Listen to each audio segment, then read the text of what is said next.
2019년 2월에 시베리아 간 것을 본격적으로 시작해 보도록 하겠습니다.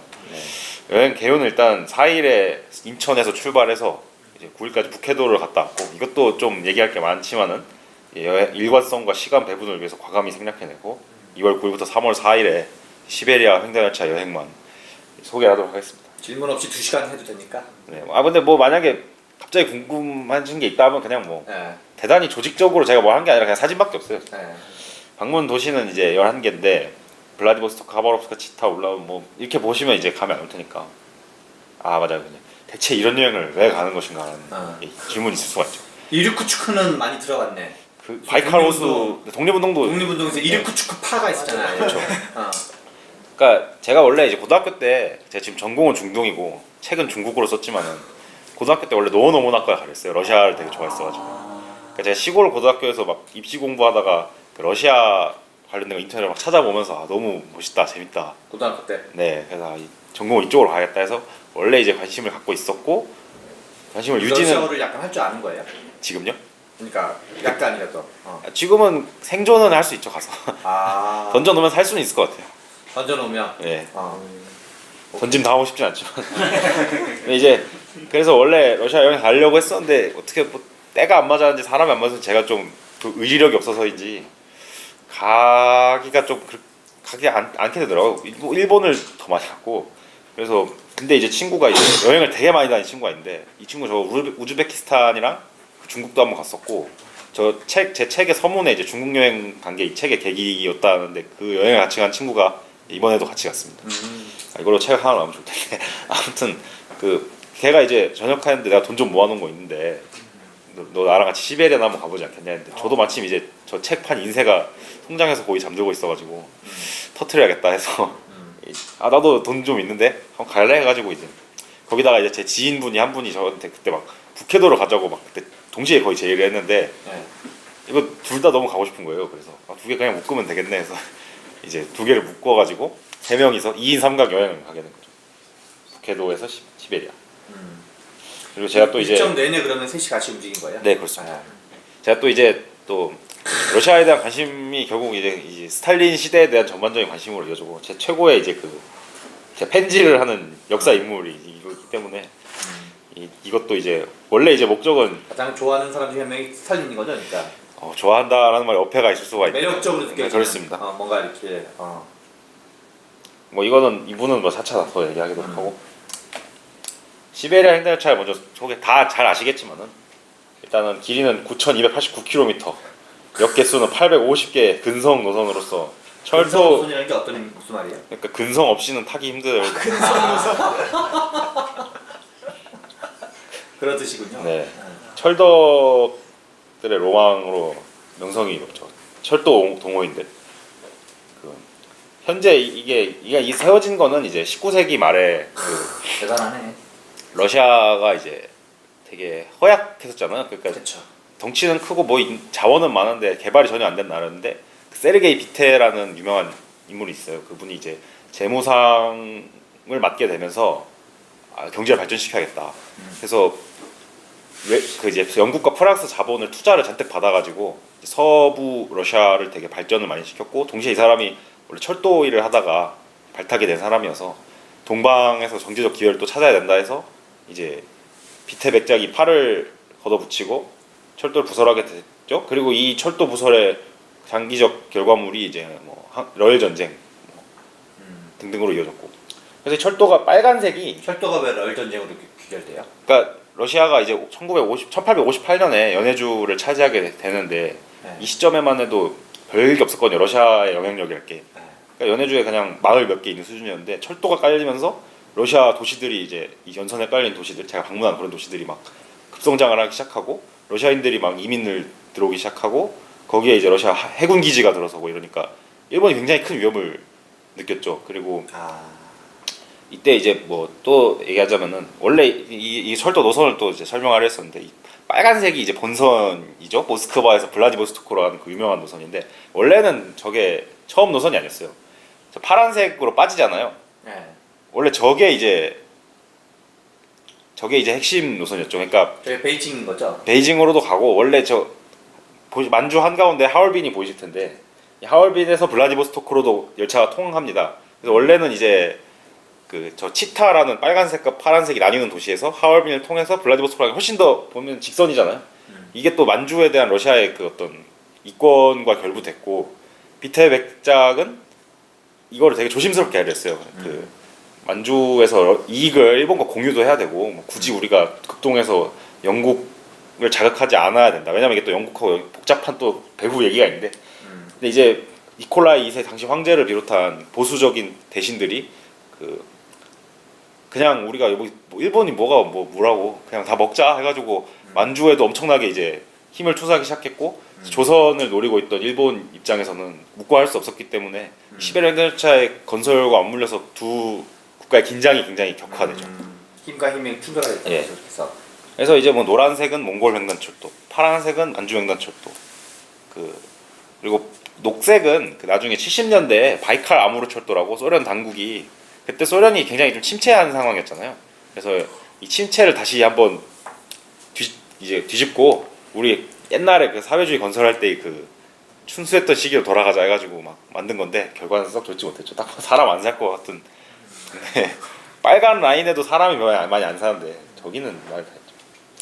아무튼 그래서 이 러시아라는 나라가 정말 거대한 나라인데 이 나라를 한 나라로 만들어주는 핵심적인 노선이 가가면 얼마나 걸려? 이 열차를 그냥 타면요? 빨간 노선이요? 제일 긴. 빨간 녀석 끝에서 끝으로 이동하면 얼마나 걸려요?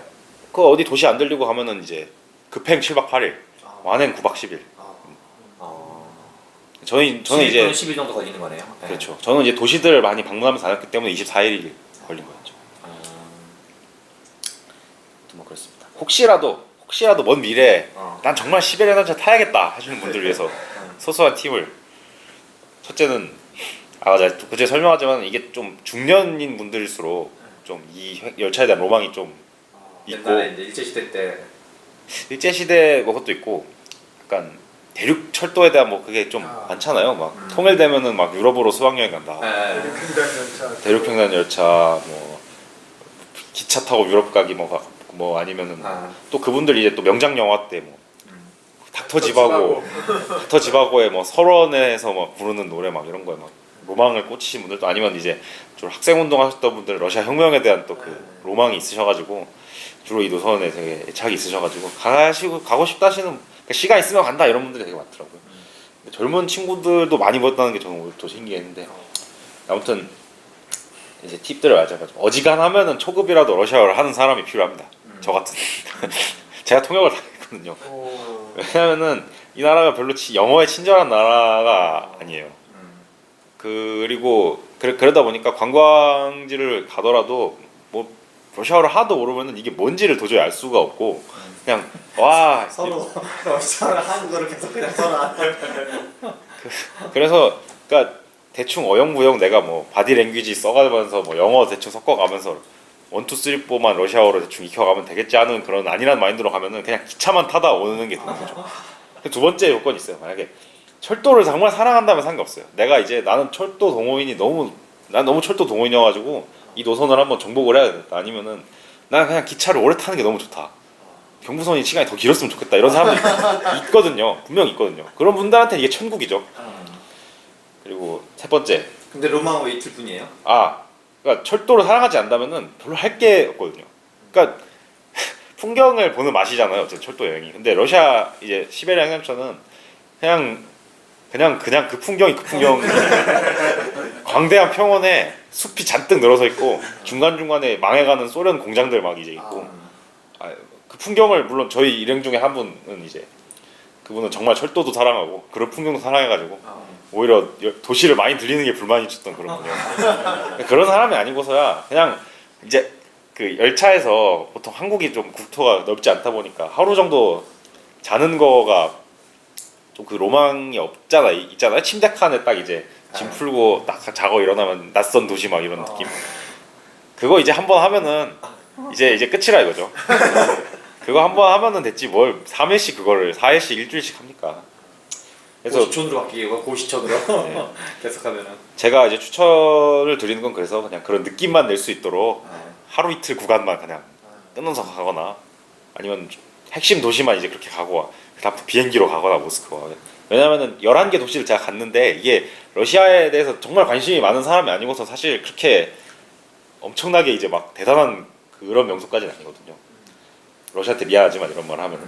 그리고 이제 또 그런데 이제 그 또 이제 여행을 가면 꼭 책을 같이 들고 가는 저 같은 사람이 있는데 저뿐만이 아니라 가져가도 안 읽게 되고 짐만 무거워지니까 네, 가져가도 안 읽는다는 점을 일단 명심하시는 게 좋고. 몇 권까지 갔어요? 3권이요. 얼마 안 갔었는데 다행히. 80조 읽었습니다. 오히려 핸드폰에 받아가 전자책 읽게 되더라고요. 그리고 언어가 만약에 된다면은 러시아 사람들과 이제 대화를 하고 러시아 사람들이 그냥 낯가림 이런 게 없는 인간들이라 되게 외국인 만나면 되게 신기해가지고 막 말을 막 걸어요. 특히 이제 같은 칸 안에 이제 만나게 되는 사람들도 그렇고 아니면은 이제 식당 칸에 가면은 술도 팔고 음식도 파는데 이제 거기서 이제 밤에 가면은 술 마시는 형님들이 이제 관심을 보이면서 합석하자 이러면은 이제 그 막 거기서 이제 주로 얘기를 많이 했죠.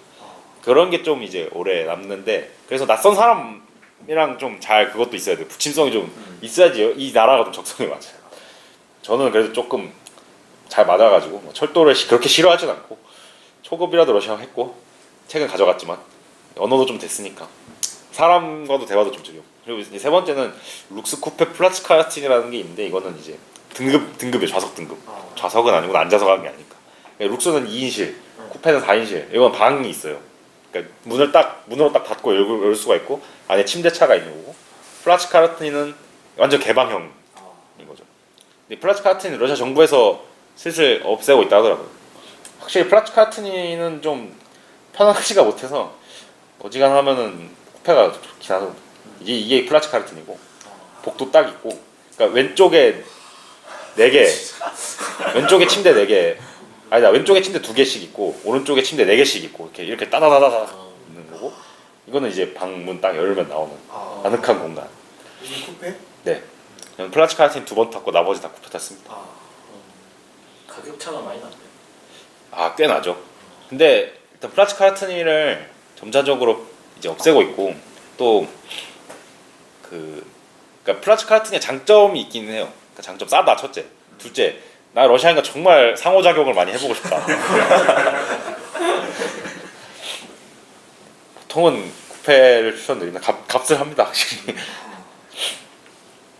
아 맞아 이제 그래서 이제 아무튼 드디어 이제 아무튼 시작합니다.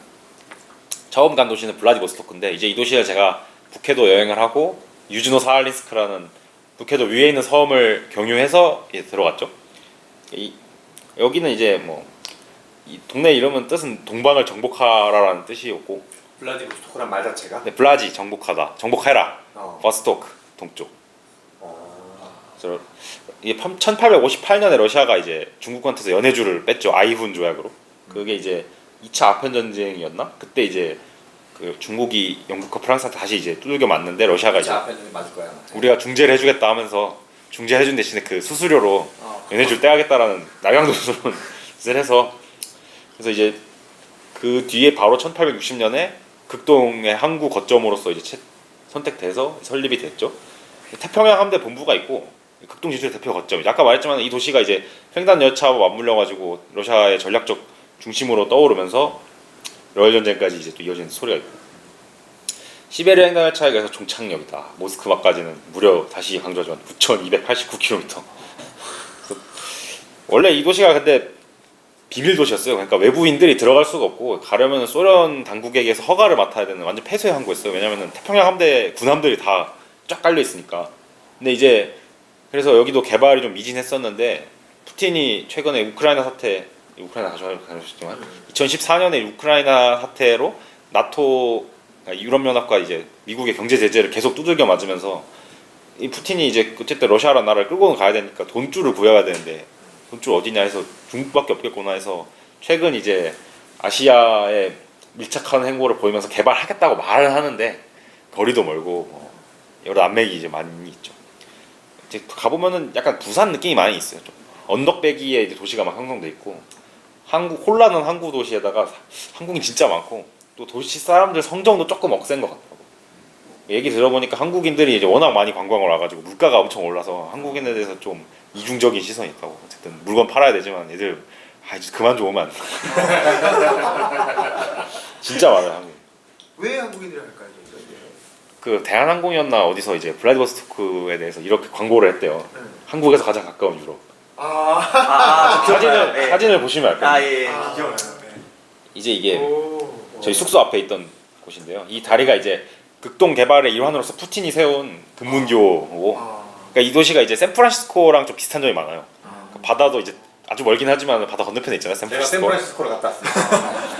그 만이 딱 있고 딱 안에 있고 거기다가 이제 도시가 있고 중요한 항구에다가 그래서 그 후르시초프 60년대 소련 지도자가 여기를 이제 소련의 샌프란시스코로 키우겠다라고 옛날부터 말을 많이 했는데 당연히 말도 안 되는 소리였지만은 그 정신이 남아서 푸틴이 이제 이거 다리 이름도 금문교로 짓고 다리 디자인도 은근히 막 의도적으로 비슷하게 놨고 그렇죠.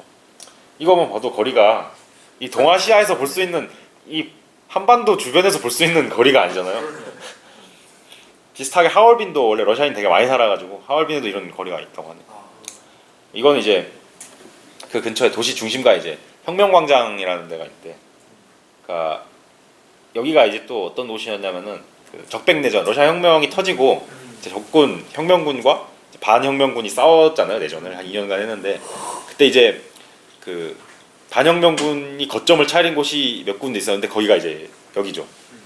그래서 그 여기서 이제 전투들이 막 벌어졌고 일본군이 막 여길 또 들어와가지고 중요 전략 거점이니까 간섭을 막 하려 했고 그걸 붉은 군대가 다시 이제 소련 혁명군이 다시 몰아내면서 이제 이 도시가 굉장히 그 어떤 혁명의 그러니까 극동 지역에서 이제 혁명의 상징 뭐 그런 면이 됐고 이제 이런 이게 굉장히 그래서 한국 관광객들 되게 신기한 모습이잖아요. 공산주의의 뭐 유적의 그리고 사실 이런 사회주의 느낌 나는 뭐 동산.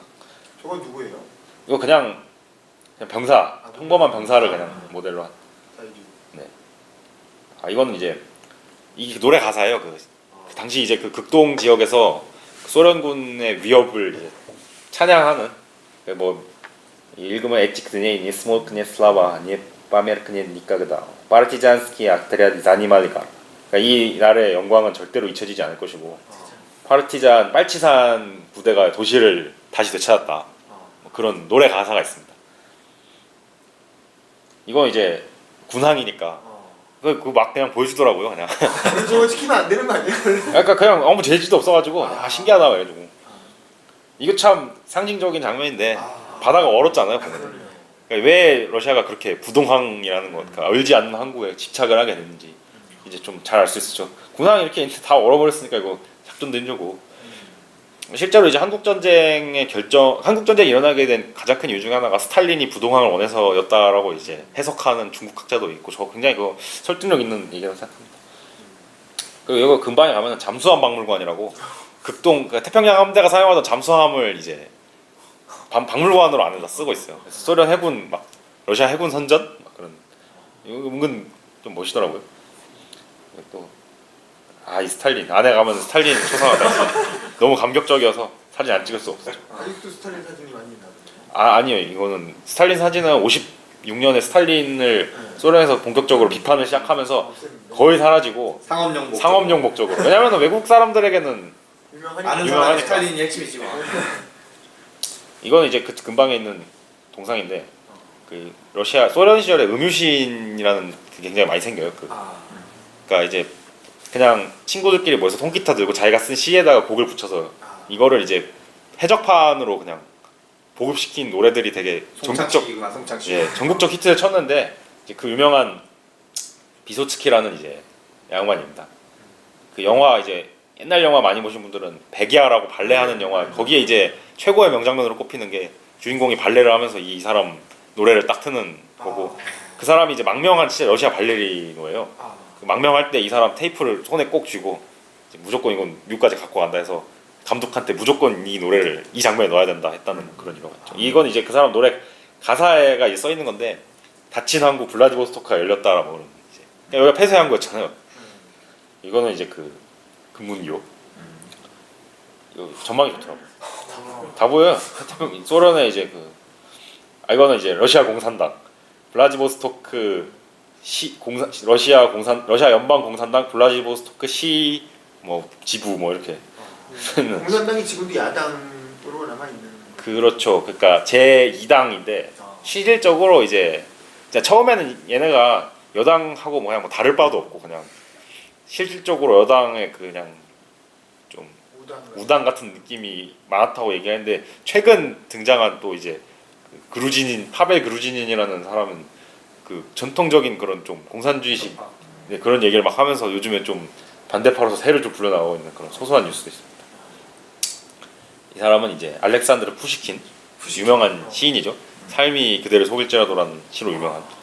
근데 사실 이거 이런 동상이 러시아에 진짜 너무 많아요. 이 나라 동상만 안 세웠어도 국력이 10%는 많았을 거라 할 정도로 동상이 너무 많아서 초반에는 신기해서 막 찍게 되는데 중반 가면은 이제 근데 이 극장 이름이 이제 푸시킨 극장이라서 이제 그 푸시킨을 그리고 북한에서도 막뭐 김책공대 뭐 김일성 종합대 이게 세상에 러시아 문화 같다는 생각이 많이 들었어요.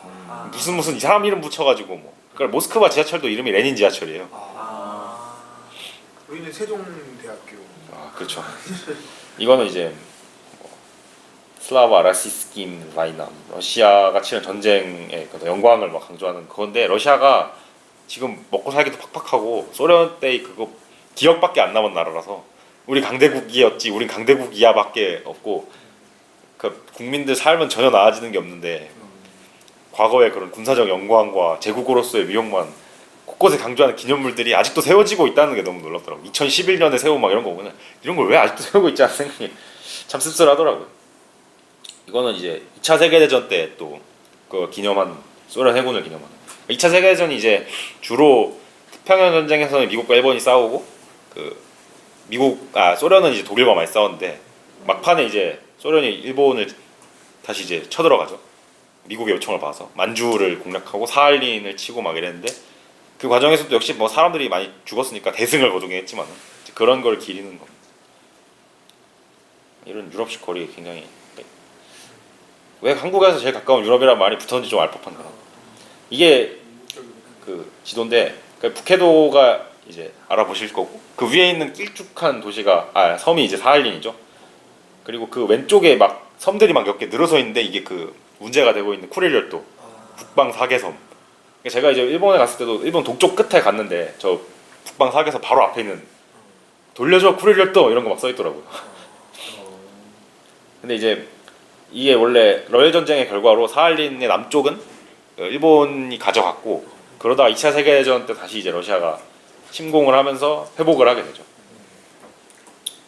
이거는 또 박물관에서 찍은 이거 스탈린은 죽은 그 건데 재밌는 게 보면은 사람 중에 하나가 X자 쳐져 있잖아요. 빨간색. 이게 스탈린 측근들인데 다 당시 소련 최고 권력자들 스탈린 수많은 2인자들인데 X 치는 사람은 이제 정보기관 총수인 베리아인데 유명한. 이 사람은 워낙 좀 나쁜 짓을 너무 많이 해가지고 소련 사람 중에서도 그래서 이 측근들이 베리아는 쟤는 안 되겠다.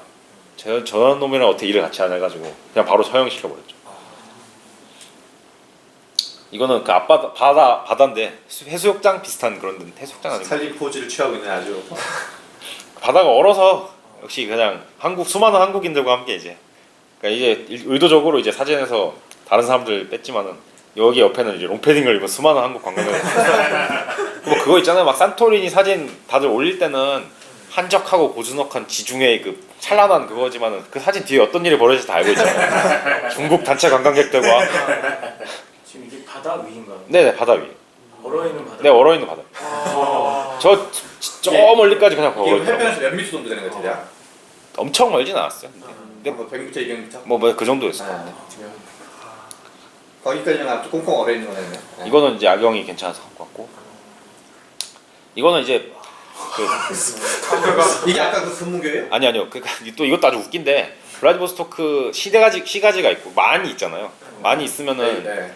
그 만에 이제 양쪽 그러니까 만이 이렇게 돼 있으면은 이쪽이랑 이쪽은 왕래가 좀 힘들 거 아니에요. 그래서 지은 게 아까 쳐봤던 다리고 거기서 좀 더 밑으로 내려가면은 섬이 있어요. 거기도 이제 딱 그 블라디보스토크 만을 들어가는 자리를 지키고 있는 루스키 섬이라고 이제 거기가 굉장히 또 중요한 전략적 거점이었는데 해군에.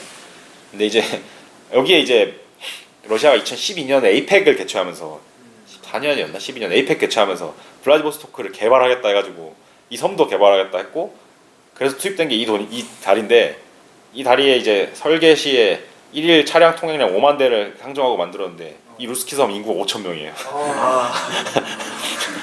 진짜 그냥 아무것도 없고 극동 연방대학교 블라디보스토크에 있던 원래 국립대가 그러니까 직업국 같은 거죠 한국으로 치면. 그게 이제 여기로 이제 옮겨간 거 빼고는 아무것도 없는데 멋있긴 한데 대체 이것을 무엇을 위해 지은 것인가 하는 의문을. 근데 여기 밑에 가끔 차 지나가겠네요. 제가 그 가끔에 있었죠. 다리 건널 때. 아무튼 이게 다리가 다 싹 다 얼어 있어가지고 밑 다리 밑이 풍경은 굉장했습니다. 러시아도 토건족이 있구만. 그 이거 다 그냥 밑에 놈들이 그냥 이거는 헤쳐먹는 대놓고 헤쳐먹는 거죠. 푸틴하고 연결. 이거 그리고 여기 루스키 섬이 포대가 많아요.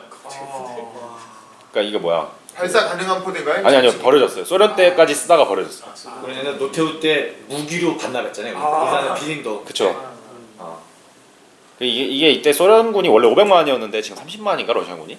그 과정에서 수많은 이제 구조조정이 있었고 이런 거 다 버려지게 됐죠. 그래서 요새 하나도 그냥 박물관으로 막 쓰고 막 그러고 있더라고요. 사진 안 됐습니다. 이거는 이제 그 명작 영화를 많이 보신 분들이라면 알겠지만 율브린너가 여기 태생입니다. 그래가지고 그리고 요 외할머니인가가 이제 몽골계예요, 브레트. 그래서 공양적 외모로 왕과 나도 그래서 찍었다고 하고 이게 그 한국도 많이 드나들었대요 어렸을 때. 조선도. 그러니까 당시 식민지 시대 조선. 왜냐하면 할아버지가 그 근현대사 시간 배우면 기억하실지 모르겠지만 러시아에다가 압록강, 두만강, 삼림 벌채권을 이제 주잖아요. 그 대한제국 정부가. 그때 이 율브린너의 할아버지가 그거를 딱 이제 불화받아가지고 사업을 했고 부자가 엄청 됐었죠. 그러다가 혁명으로 알거지가 됐고 이제 혁명 정부가 너무 좀 팍팍하니까 어머니가 이제 그 파리로 갔다가 미국으로 가서 대배우가 되게 되는 거죠. 그 근데 친구는 율브린너 누군지 몰라가지고 이것도 이제 내가 역시 좀 올드한 걸로 굳이 잘 아는 건가. 이제 잊혀질 인물을 잊혀줘야 되는데 이건 이제 그 유명한 레닌입니다. 과연 밑에는 뭐라 써 있는 거예요? 레닌이요. 아 저기 레닌. 네, 저 레닌이에요. 아 저기 L자인가 보네요. 네, LENIN입니다. 이게 블라디보스토크 역 앞에 바로 있어요. 맞은편에. 그리고 이제 여기에 들어가서 막 온갖 절차를 거쳐서 들어가게 되면은 여기서 대시베리아 철도 본선이 모스크바로부터 시작하여 뭐 끝난다. 9,288km 지점. 그 다음에 이제 하룻밤 자서 이제 하바롭스크로 갑니다. 코사크 탐험가. 코사크는 이제 그 뭐 명작 영화 대장 부리바야를 보신 분이 있다면 모르겠는데 거기에 이제 막 말 타고 다니는 좀 반유목민 같은 사람들이 코사크인데 러시아계고 다. 이 사람들이 이제 막 극동으로 막 진출을 많이 했어요. 그래서 이 탐험가 중에 하바로프가 1650년대에 이제 기지를 세웠는데 중국 당시에는 청나라가 그래도 좀 끝발이 있었으니까 청나라가 애들 다 밀어냈고 그러다가 다시 이제 19세기에 러시아가 중국으로부터 땅을 뜯어낸 다음에 이제 하바로프를 길어서 200년 전에 하바로프를 길어서 여기 하바롭스크로 하겠다 했던 거죠. 2018년 12월까지 150년 동안 이제 여기가 이제 극동 지역의 그 행정 중심지였는데 도청 소재지 같은 느낌이었는데 블라디보스토크를 푸틴이 밀어주겠다는 또 그 일환으로서 12월에 블라디보스토크로 이제 도청이 옮겨왔어요. 저는 블라디보스토크가 훨씬 좋았어요. 여기가. 왜냐면은 블라디보스토크는 진짜 한국말이 너무 많고 혼잡하고 막 좀 진짜 혼란스러운 느낌인데 여기는 탁 트인 대로에다가 훨씬 더 사람들도 좀 더 뭔가 여유로워 보이고. 그러니까 오래전부터 여기가 중심지는 더 중심지였으니까 지금은 밀렸다고 하지만 그래서 아무르강 드넓은 아무르강 딱 있고 그래서 모스크바까지 8,523km 나왔습니다. 벌써 이제 700km인가 온 거죠? 기차 내려서 여기 군인들이 막 또 이제 막 열심히 이동하더라고요. 여기 하바롭스크 역이고 이거는 이제 거리 이름인데 러시아의 거리 이름에 사람 이름을 진짜 많이 붙여요. 이거는 김유정이라는 사람의 이름. 당시 아마 당시 소련 시절에 이제 활약했던 고려인 한국계 아마 공산주의자였을 거예요 아마. 그렇지 않고서 붙일 리가 없거든요. 그래서 막 거리 이름이 아직도 다 이래요. 마르크스 거리, 레닌대로, 룩셈부르크 거리. 룩셈부르크 당연히 나라 이름이 아니라 로자 룩셈부르크고 뭐 리프크네이트 거리. 다 그런 식입니다. 여기도 당연히 레닌 동상 있고. 블라디보스토크만 해도 좀 외관이 좀 지저분한 느낌인데 여긴 되게 좀 그래도 뭔가 정비가 잘 되어 있는 것 같더라고요. 방금 그거는 리복이었네 리복. 네. 이것도 그 아까 혁명광장에 있던 그 막 혁명을 기념하는 그런 것처럼 여기도 이제 그 적백내전에서 몰아낸 거를 기념하는 거고 이것도 그 노래 가사입니다. 다른 소절 그 뭐요 이 이야기 그 스파스크의 뭐 야간 전투와 볼로차이프스크의 뭐 날들은 그뭐 불타는 타오르는 불꽃과 같이 전설처럼 전해지는 일이라고 이런 그런 뜻이죠. 이거는 그 박물관에 그 여기 나온 그 볼로차이프스크 전투를 여기서 이제 디오라마로 이제 표현해 준 거고 되게 멋있더라고요. 그 노래도 틀어주고 이거는 이제 또 여기가 사실 이것도 좀 꿀팁이라면 꿀팁인데 뭐 절대로 박물관은 2곳 이상 갈 이유가 없습니다. 가면은 저는 예의상 간 거지 가면 뭐 제대로 전시되어 있는 것도 없고 첫째 러시아어를 수준급으로 하지 않으면은 보고 뭘 알 수가 없고 이 지역의 그런 역사에 대해서 모르면은 다 그게 그거로 보이고 그리고 뭐 무슨 박물관이라면은 그래도 좀 괜찮은 유물 같은 걸 전시해놔야지 좀 그럴듯하잖아요. 뭐 다 사진 자료만 현대사 사진 자료밖에 없고 내가 사진관 보러 온 건지 그런데 다 똑같은 사진이에요. 이 도시에 있던 사진 저 도시에 있고 이것도 엄청 많이 봤어요. 그 가면서 그래서 아 진짜 박물관 그 나중에 가면 중반 넘어가면은 어떤 또 훌륭한 그 도장 찍기가 있을까 똑같은 또 복사 붙여넣기가 있을까를 보는 거죠. 이거는 이제 뭐냐면은 아까 이제 그 만주로 철도를 건설했다 했잖아요. 그 만주 철도가 이제 동청철도였고 그 이제 중동로라고 나중에 이름이 바뀌죠. 그러니까 중국의 동쪽에 있는 철도, 청나라의 동쪽에 있는 철도. 그게 이제 그 치타라는 러시아 도시에서 하얼빈을 거쳐서 블라디보스토크로 이어지는 이 도시를 이제 이 철도를 그 러일 전쟁에서 지고도 러시아가 계속 관리는 했죠. 그리고 러시아 제국이 소련으로 바뀌고 나서도 계속 소련이 이제 관할권을 갖고 있었는데 이때 중국 중앙정부가 거의 무너지잖아요. 1911년 신해혁명 이후에 군벌이 난립하면서 그때 이제 그 만주 군벌이 이제 이 철도를 자기들이 이제 먹겠다고 덤벼들었는데 소련한테 박살나고 이제 그 29년에 소련군이 만주로 들어가가지고 머리를 깨트리는 그 만주 군벌을 그런 사건이 있었는데 이 사건도 되게 중요한 사건이었죠. 왜냐면은 만주 군벌이 그때 군대를 엄청 많이 갖고 있었는데 소련군 당시 이제 뭐 세지도 않았거든요. 나라가 혼란했어가지고. 근데 완전 박살나는 걸 보고 그때 일본에서 이제 이시와라 간지라는 또 중령이 저거 별거 아닌데 가지고 일으킨 게 만주 사변이고 만주국의 건국과도 이어지는 그런 나름 분기점 굉장히 좀 의미가 있는 사건이에요. 중동로 사건. 이건 이제 그러다가 이제 만주국이 31년에 세워지고 39년에 이제 몽골과 만주국의 국경 문제로 분쟁이 있었죠. 사실상 분쟁이라고 할 수 없는 수준의 전투 수준이었는데 노모난 전투 혹은 하린골 전투라고 해서 소련군이 또 이제 일본군을 이제 박살냈죠 이때. 그래서 이제 일본군이 북쪽으로 소련이랑 다투는 거는 우리가 아직 힘이 안 되겠다. 육군이 너무 딸린다.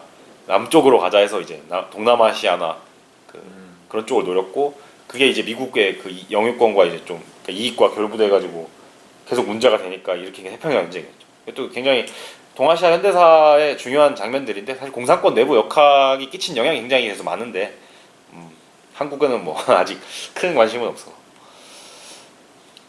이거는 이제 또 웃긴 게 여기 근처에 유대인 자치주가 있어요. 유대인 200명인가 사는 유대인 자치주가 있어요. 동네 인구는 몇십만인데 왜 그러냐면 스탈린 유대인을 되게 싫어했어요. 스탈린은 전형적인 그 카프카스의 농촌 출신으로 굉장히 좀 터프가이인 면이 많았는데 유대인들은 좀 이미지가 그렇잖아요. 뭔가 좀 샌님의 뭐 계산적일 것 같고 그래서 스탈린은 딱 그런 반유대주의적인 성향이 강해서 소련에 유대인이 워낙 많으니까 만주에 그냥 다 몰아넣자 애들 뭐 자치하라고 하고 해서 만들긴 만들었는데 별로 그 성과 좋지 못했던. 이건 뭐지? 이거는 이제 소련군이 그러니까 박물관 이런 식이라니까요. 그 소련군이 8월 20일에 만주를 침공했다라고 하는 당시 이제 그 라디오 방송 멘트인데 이게 왜 박물관에 있는지 다 이런 식이어가지고 이거 이제 하바롭스크 도시를 그린 그림인데 뭐 그림 잘 그렸더라고요. 예술의 나라라서 뭐 그림 되게 많긴 해. 이것도 이제 중요한 역사적 사건인데 1969년에 이제 중국과 소련이 한판 붙죠. 이거 거의 전투 수준이었는데 그 아무르강의 그 섬들을 놓고 이제 붙는데 이게 중국과 소련군이 이제 그러니까 당시 이제 흐르시초프나 브레즈네프는 마오쩌둥은 되게 얘들을 무시했죠. 혁명 해보지도 않은 혁명 2세대들이 뭘 알겠냐 공산주의에 대해서. 이랬고 소련은 중국 뭐 잘해줬더니 기어오르네 뭐 이런 식으로 이제 생각했었고, 그러다 그런 와중에 이제 둘이서 이제 설전이 이어지다가 무력 충돌까지 갔고, 이때 당연히 중국이 힘이 엄청 약했으니까 소련한테 그냥 깨져버렸고, 그 그러니까 중국이 이제 소련이 우리한테 훨씬 큰 위협이구나 해서 미국과 일본에게 이제 손을 내밀게 됐고, 72년에 이제 저월라이랑 키신저랑 만나는 게 이 사건에, 그러니까 69년 중소 국경 분쟁에 이제 영향에 들어가 있는 뭐 그런, 그걸 이제 이 지역에서 어떤 식으로 기념하고 있는지 좀 박물관에서 보긴 할 수 있었어요. 이거 자체가 신기한 게 아니라 이걸 보고 막 기념하는 이 사람들을 보는 재미? 이건 아무르강입니다. 아주 넓죠. 근데 다 얼어 있어요. 이것도 이거 바다도 아니고 강이지만, 이거는 그 아무르스키라는 사람의 그 동상인데 이 지역 총독이었어요. 이 사람을 기리는 강인 거예요? 아무르강이 아니고. 아니요, 아무르강의 이름을 따서 이 사람이 이제 칭호를 만든 거죠. 아, 거꾸로. 네, 원래는 무라비오프인데 나는 이제 아무르의 무라비오프다 해서 무라비오프 아무르스키 이렇게. 이거는 뭐 가서 찍은 거고, 가면은 이제 2차 세계대전의 경험이라는 게 이 사람들 굉장히 중요한데, 이때 이제 소련이 2,700만 명이 죽었죠. 2,700만 명이 죽은 대신에 베를린에서 그 만주까지 이어지는 거대한 제국을 얻게 됐으니까, 그 동유럽을 다 석권했으니까, 그러니까 침략군을 격퇴하고 우리가 이제 세계 평화를 가져다주고 세계적 강대국으로 우뚝 선 사건으로서 굉장히 이제 중요한 건데, 그래서 2차 세계대전 전몰자를 기리는 게 중요 도시마다 다 있어요. 하브롭스크가 굉장히 또 크게 해놨더라고요. 제일 커요, 제가 본 것 중에. 모스크바 빼고. 이게 다 이름인가요? 여기 써 있는. 네, 전몰자 이름이에요. 전몰자 이름인 거죠. 그러니까 이 동네 출신으로서 전선에 나가서 그런 사람. 이거 그래서 꺼지지 않는 불이라고 항상 이제 켜 있는 이제 불인 거죠. 근데 재밌는 게 네무로라고 그 일본 동쪽 끝에 가니까 쿠렐 열도를 다시 기리는, 그 고향을 기리는 일본인들을 위한 불이 뭐 있어요. 그건 동전 넣어야 불이 정해지는데 여기 항상 이제 켜지는 걸 보면서 실제로 가면 진짜 웅장하긴 합니다. 근데 이것도 처음 볼 때는 와 대단하다지, 보다 보면은 뭐 또 이거구나. 여기도 하늘이 맑길래. 아, 이거 식당 옆에 뭐라 써 있냐면은 김밥 하우스. 한국인들이 좀 있긴 있나 봐요. 쾌적한 도시환경 양주교통이 만들어갑니다. 한국에서 쓰다가 이제 남은 중고 이제 그 지방 버스들을 러시아에서 대거 수입해가지고 특히 극동 지역에서는 많이 쓰고 있죠. 또 웃긴 게 이 나라 사람들이 이제, 그러니까 차가 운전석이 왼쪽에 있거나 오른쪽에 있어야 되잖아요. 좌측이냐 우측이잖아요. 근데 이 나라는 일본 차를 많이 수입을 해요. 그래서 그러니까 그 동쪽일수록, 동쪽에서 그래서 다 우측이에요. 근데 도로교통법은 다 그냥 미국이나 한국처럼 좌측 쓰고. 네네. 그리고 근데 이제 또 한국 차들도 간혹 보여요. 그거는 또 한국에서 쓰는 그 좌측 운전석 있는 거, 그 섞여 있는 거 보고 이 나라 뭐였지 대체. 그 러시아의 유명한 말이 있죠. 그 18세기 러시아 시인 중에 이런 말을, 쭈체프란 시인이 우몸 라시윤이 빠냐찌란 말을 남겼는데, 러시아 이성으로 이해할 수 없다라고. 러시아인들이 아주 사랑하는 시죠. 아, 이거는 이제 길 가다 찍은 건데 개인데 이게 무슨 개가 아니라 곰 같아가지고. 엄청 크네. 확실히 좀 한국 사람들은 개를 키울 때 귀여운 개를 많이 키우는 것 같은데, 러시아나 서구권은 웅장하고 좀 멋있는 개를 많이 키우는 것 같아서 문화 차이인가. 치안 역할 아니에요, 아예? 근데 개들이 사람 무서워하는 것 같은데. 이거는 이제 아무르강에 있던 구철교, 이건 신철교고 다 얼어 있고, 또 유명한 인터넷 좀 하시는 분들 알겠지만은 시베리아 벌판에서 귤이나 까먹으란 말 있잖아요. 아, 그런 말 있어요? 네, 유명한 말이 있습니다. 그래서 마트에서 귤을 직접 사가지고 시베리아 벌판에서. 왜냐면 이거 지나면은 더 따뜻해질 것 같아가지고 제일 추울 때 이제 먹어보자 해서. 영하 20 몇 도, 25도였던 것 같은데. 애로사항이 있어요, 그러면? 네? 실제로는? 뭐가요? 그냥 시베리나 벌판에서 귤이나 까먹으면. 제가 해보니까 영하 25도에서 이제 칼바람이 불어오는 와중에 그 장갑 다 벗고 귤을 까는 게 굉장히 어렵더라고요. 왜 그게 욕으로 쓰였는지 좀 알 것 같아요. 아, 하기 쉽지 않았습니다. 쉽지 않았습니다. 이거는 이제 뭐 또 다른 박물관에 갔는데, 그 베를린에 소련군이 들어가서 정복을 하죠. 그다음에 베를린의 유명한 유적지에다가 소련군들이 단체로 낙서를 막 해놔요. 이제 이겼으니까 2,700만 명이 죽었는데 이 정도 해야죠. 문화재 파괴 좀 해야죠. 근데 이제 거기서 이제 나 하바롭스크부터 해서 왔다라는 낙서가 있는데, 거리가 아까 말했지만 여기서 모스크바까지 8,500km인데 거기서 베를린까지 또 가는 거 생각하면은 정말 대단한 대단한 그 지구 한 바퀴 돌아갔다는 말을 괜히 하는 게 아니잖아. 이거는 하바롭스크에 방문했던 김일성. 이때는 슬림했더라고요. 그리고 맞아, 북한 총영사관이 여기 있어요. 정은이 이렇게 정은이 형 이렇게 있고 나보다 나이 많으니까 러시아 연방 하바롭스크시 출신. 러시아 연방. 네. 그 김정일이 여기서 태어났다고 하죠. 공식적으로 비공식적으로 공식적으로는 백두 미령에서 태어났다고 하죠. 이거 이 사람도 북한 사람들입니다. 찍으면 안 되지만은 친구가 이제 겁이 없는 친구라 몰래 있지 친구라고. 북한 사람 왜 찍으면 안 돼요? 좀 민폐 아닐까요? 그래도 뭔가 이 사람들 타국에서 한국 사람 만나면 무조건 그냥 상대 안 하는 게 원칙인 것 같더라고요. 오케이. 이거 이제 기차 타고 가면서 그 굴뚝 보이는 거. 그 다음에 이제 치타입니다. 그러니까 6,190 아까 8,000 몇백이었는데 6,190km에서 보이듯이 엄청 여기가 제일 길어요. 여기서 40시간 탔어요. 그러니까 하바롭스크에서 낮에 타가지고 하룻밤 잔 다음에 일어나서 다음날 또 40시간. 네. 그러니까 하루 첫날 이제 밤 보내고 다음날 통으로 24시간 보내고 그 다음날까지 낮까지 있다가 내리면 40시간이더라고요. 이거만 봐도 기차 타고 유럽 수학여행 간다는 게 얼마나 말이 안 되는 소리냐. 애들 40시간 고등학생 남자애들 40시간 태우면은 열차 터져요. 갈 수가 없어요 그건. 분명 사고 납니다. 애들 좀 쑤셔가지고. 인간 치타강의 이름을 따서 지어졌고 뭐 데카브리스트라고 혹시 러시아사에 관심이 많으신 분들은 아실지 모르겠는데 그 나폴레옹이랑 러시아가 한번 전쟁을 했죠. 그리고 얘들이 이제 또 파리까지 갔죠. 정복을 해야 되니까. 근데 이제 이때 프랑스 물을 먹고 온 점령군으로 가서 프랑스 물을 먹고 온 사람들이 돌아와가지고 우리도 프랑스처럼 해야 되는 거 아니냐라는 식으로 막 개혁을 주창했고 반란을 일으키려 했다가 이제 대통 당하고 유형을 가게 되는데 이 치타까지 이제 유형을 오게 됐죠. 그리고 이제 자바이칼스크 지방의 수도로서 이제 만주 철도가 또 여기서 갈라집니다. 그러니까 여기서 이제 그 꺾으면은 이제 만주로 들어가서 베이징까지 가는 거죠.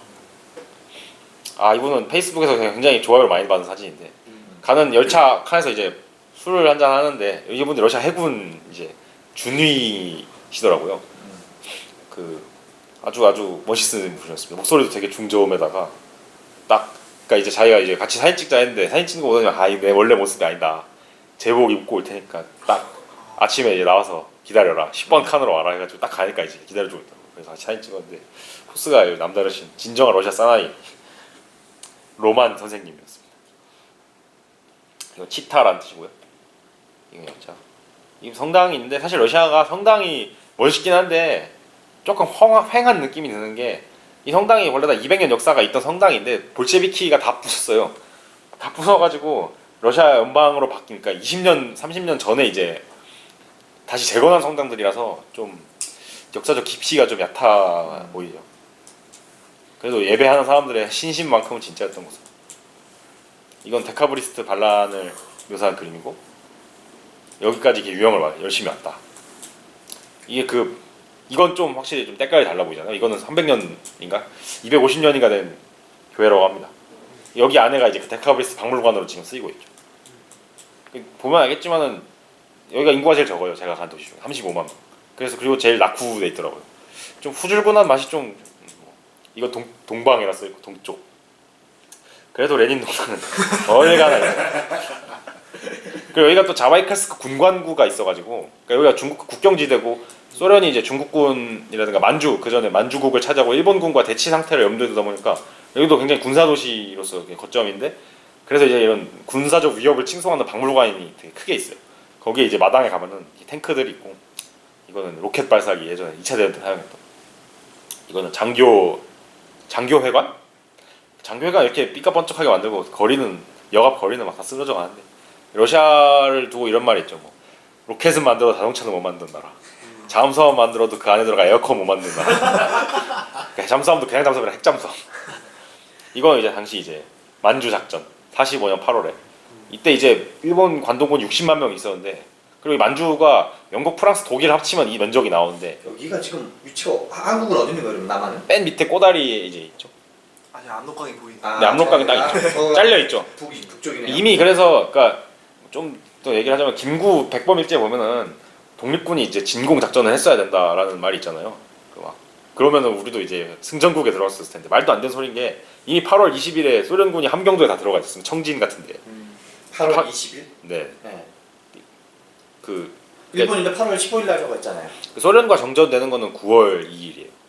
그러니까 왜냐하면 소련군이 이제 계속 이제 일본은 어차피 별개 전쟁으로 파악했기 때문에 소련 입장에서는 이제 그 일본군 조선의 일본군을 무장 해제시키기 위해서 계속 들어갔던 거죠. 그러니까 만약 일본이 항복을 10월까지 10월이 아니라 9월까지만 했다 치더라도 9월 30일에 항복했다 치더라도 제주도까지는 아니고 부산까지 소련군이 아마 먹었을 겁니다. 실제로 폴란드는 몇만 명씩 이제 영국에 망명 가가지고 막 전투를 했는데도 소련군 다 무시해버리거든요. 그냥. 니네는 뭐 했냐? 우리가 다 했는데 이러면서.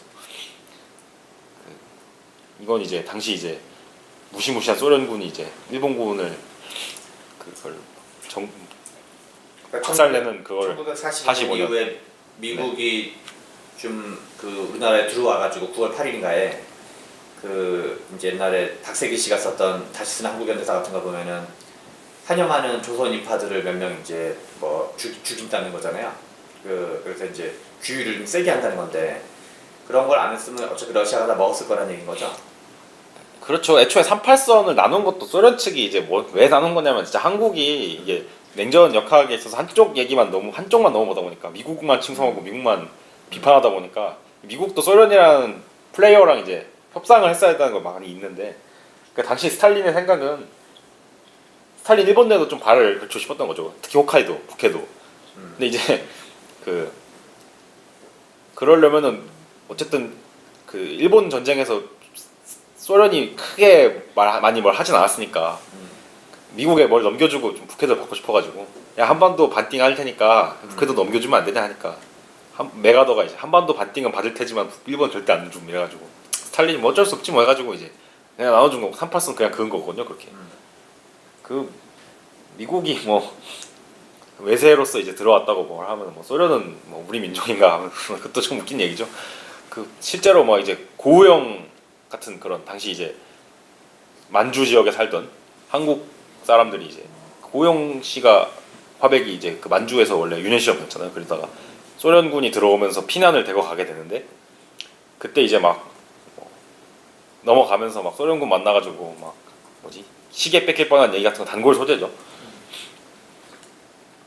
이거는 이제 뭐 거기 또 기념하던 건데 이것도 좀 웃긴 게 그 이것도 사실은 이 동네랑 관련 없는 거거든요. 그 포츠담 회담 때인 것 같은데 그 포츠담 회담 때 처칠이 왔다가 클리먼트 애틀리로 정권 교체되잖아요. 그리고 미국에서 이제 해리 트루먼 부통령이 이제 이어받았고 이거 전혀 자기네 동네랑 상관없는 건데 이런 걸 이제 지역 박물관에 이런 거 붙여놓고 이해가 안 돼서 이것도 푸틴 이렇게 또 이거 군사 박물관인데 푸틴 옆에는 국방장관 현임이 땅이 걸려 있는 거. 러시아에 거의 이제 준 군국주의 국가 수준인 것 같다는 느낌을 좀 많이 받았어요. 이거는 이제 동네 좀 외곽에 가면은 괜찮은 전망대가 있어가지고 전망이 좋더라고요. 하늘도 없고. 이 친구는 굉장히 그 약간 포스가 있어 보여가지고 외곽 지역에 딱 혼자 이렇게 자기 키우는 개랑 이렇게 딱 포즈 잡고 있는 게 너무 멋있어가지고 다음은 이제 올라갑니다. 5,000km대로 이제 여기는 이제 러시아라기보다는 정확히는 원래 몽골계 이제 민족인 부라트인들이 사는 동네인데 러시아가 여기를 정복을 한 다음에 나중에 이제 여기다가 그러니까 스탈린이 원래 민족문제인민위원이었잖아요. 원래 직책이. 그래서 이제 여기다 자치공화국을 세워주는 거죠. 그러니까 여기 안에서는 러시아어를 기본적으로 쓰지만은 니네 언어도 교육하고 공식 언어로 이제 해야 되고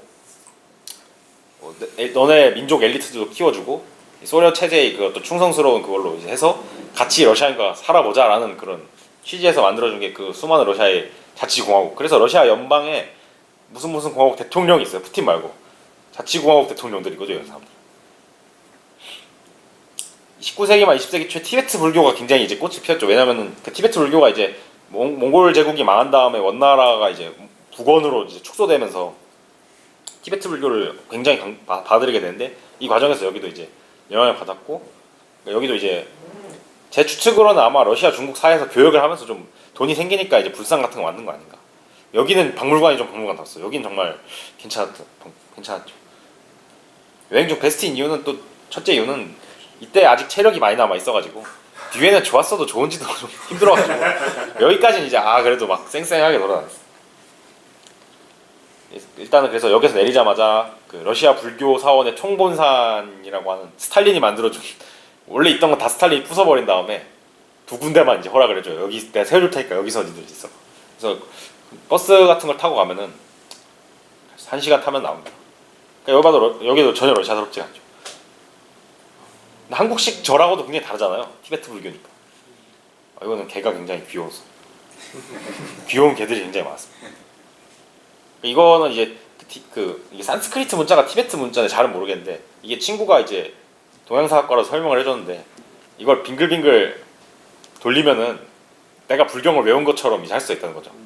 이런 데서 중요한 게 그 만트라라고 하는 진언이잖아요. 그 산스크리트 기도문 그걸 말하면은 막 이제 내가 공덕을 쌓을 수 있다 이런 건데 이걸 이제 말도 안 하고 그냥 빙글빙글 돌리면은 내가 이걸 쌓는다는 막 그런 거고 현지인들이 이게 열심히 돌리고 전통 목장 입은 이런 그 부녀도 이렇게 돌리고 이거는 그 메인 사진. 제가 좀 현지인이랑 많이 닮았던 소리 많이 들어서 결정적 차이는 이 사람들 시력이 좋아서 안경 안 쓰고 몽골 사람들 시력 5.0이란 말이죠. 이거 마르시루카라고 하는 건데 이거는 그 승합차 버스 같은 거예요.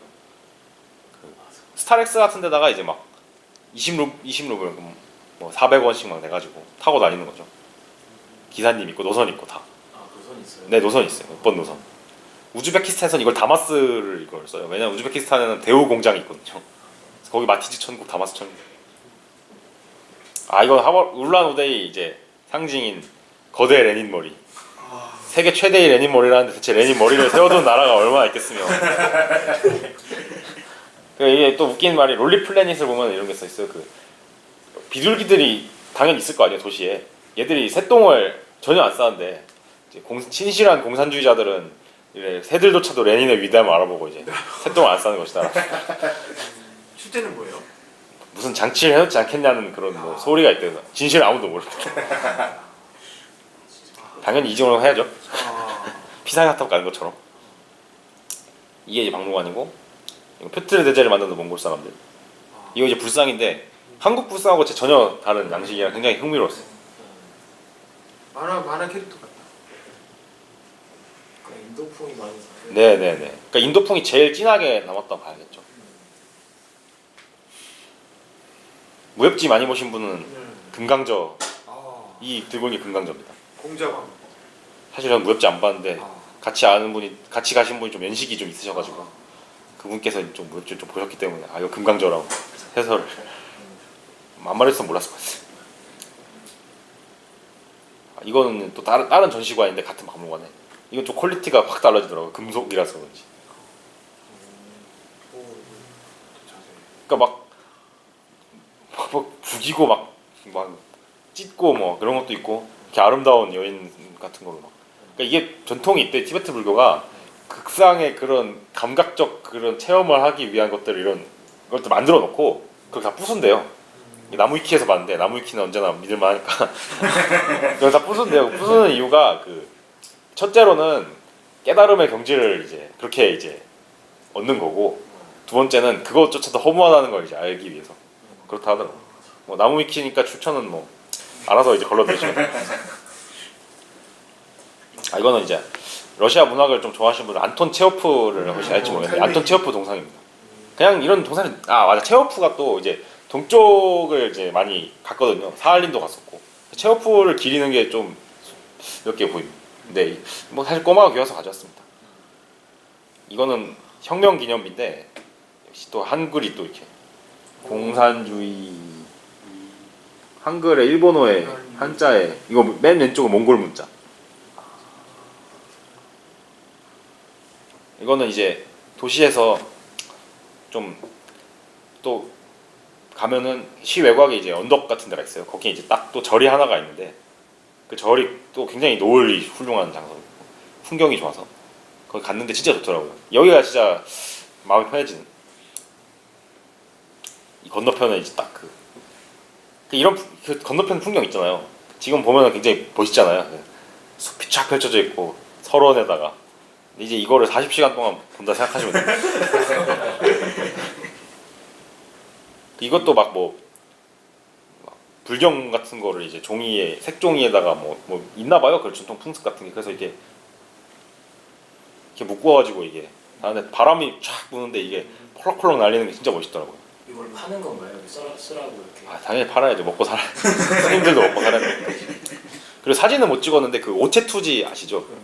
이렇게 한 다음에 쫙 가는 거 티베트에서. 아 그거 직접 봤는데 장난 아닌데 박력 있더라고요. 어린 애기가 딱 그거 하는데 야 진짜 멋있어. 이거 그 동네가 좀 몽골식인지 러시아식인지 이런 목조 가옥들 마을이 쫙 펼쳐져 있어가지고 그 연기 막 저녁 때 막 난방 하든 밥 하든 막 피어 나오는데 편안한 마음으로 석양을 보면서 또 렌이 또 있고 어디 가나 되네. 이건 이르쿠츠크랑 바이칼인데 여기는 이제 동시베리아의 또 아주 중심 도시인데 그 아까 말한 그 데카브리스트 이런 유형자들이 주로 여기로 많이 또 유입이 됐고 이 사람들이 또 인텔리란 말이 러시아에서 온 말이잖아요. 인텔리겐치아.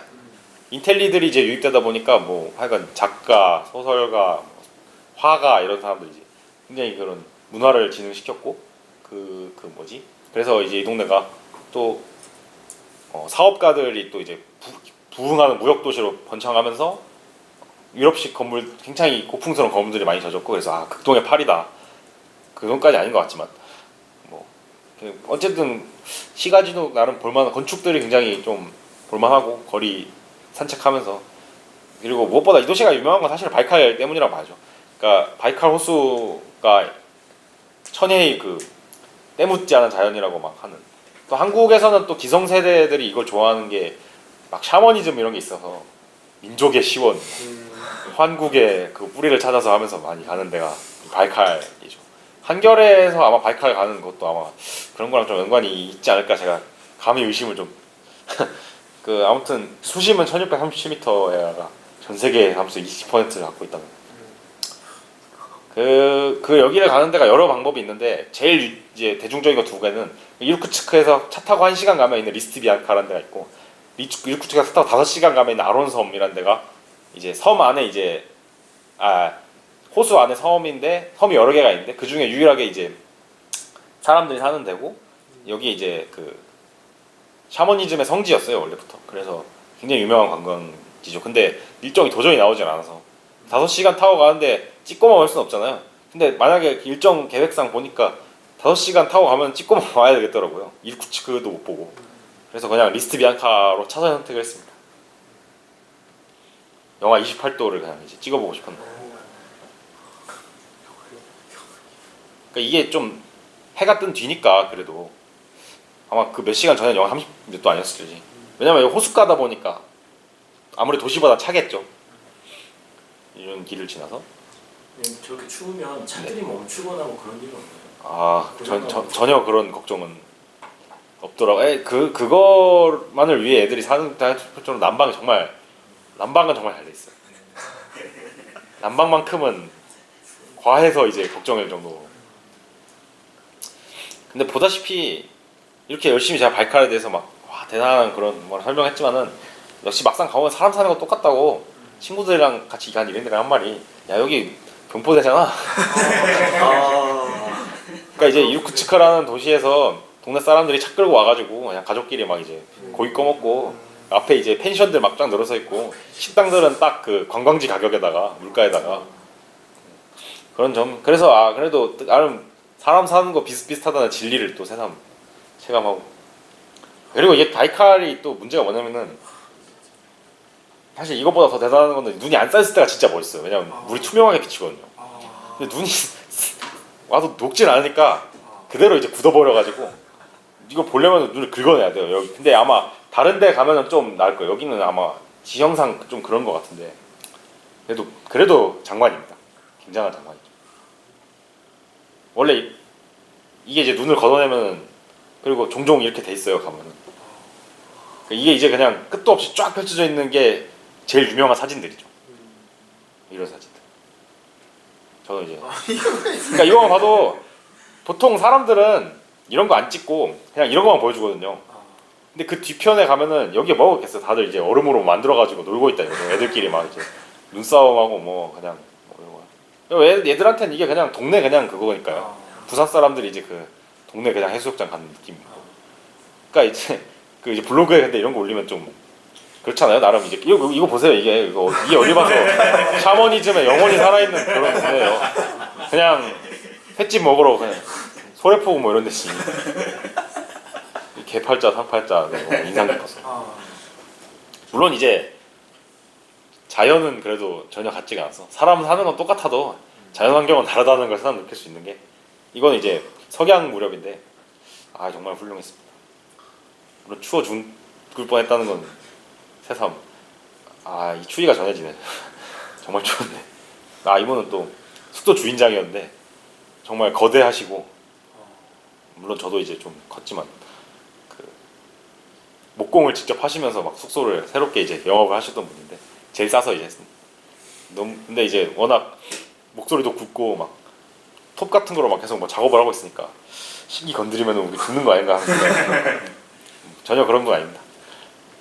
여기 이제 이르쿠츠크 시내. 이거는 이제 그 유명한 노래죠. 인터내셔널가. 인터내셔널가의 가사가 러시아어로 이렇게 쫙 써 있고 근처에 레닌 동상이 있어요. 아마 소련 시절에 만든 것 같아요. 여기도 이제 공산당의 주요 이제 그거 있으니까 혁명 뭐가 있었던 걸 아니에요. 혁명위원회가. 이거 레닌이고. 이 성당은 조금 오래 이 성당은 좀 때깔이 다르고 깊이가 있어 보이는 게 뭔가 좀 있을 것 같다 하더니만은 좀 더 오래돼 그러니까 재건 성당은 재건 성당인데 좀 소련 시절에 허락받고 재건한 그런 걸로 알고 있어. 이건 뭐 이것도 좀 이해가 안 되는 게 이 사람 동상을 진짜 많이 짓는데 이게 진짜 제일 이해가 안 됐어요. 이 사람이 발레리 쿠이비셰프라고 진짜 처음 들어보시는 분일 텐데 이분이 이제 스탈린 시대 정치를 공부하다 보면은 굉장히 중요한 인물이긴 해요. 근데 이 지역에 연고가 있을 리가 없는 사람인데 제가 알기로는 왜 이 사람을 세우는 건가? 크지도 않아요. 정말 아담해요. 무슨 동상 만드는 이식 집단처럼 정부에다가 쿼터를 무슨 압력을 넣는 건가? 그런 생각이 좀. 토건족처럼 동상족이. 아 그리고 이것도 인상 깊었는데 러시아에서 최초로 얼지 않은 물을 본 안가라 강이라고 여기가 물살이 세가지고 그 물이 안 얼어서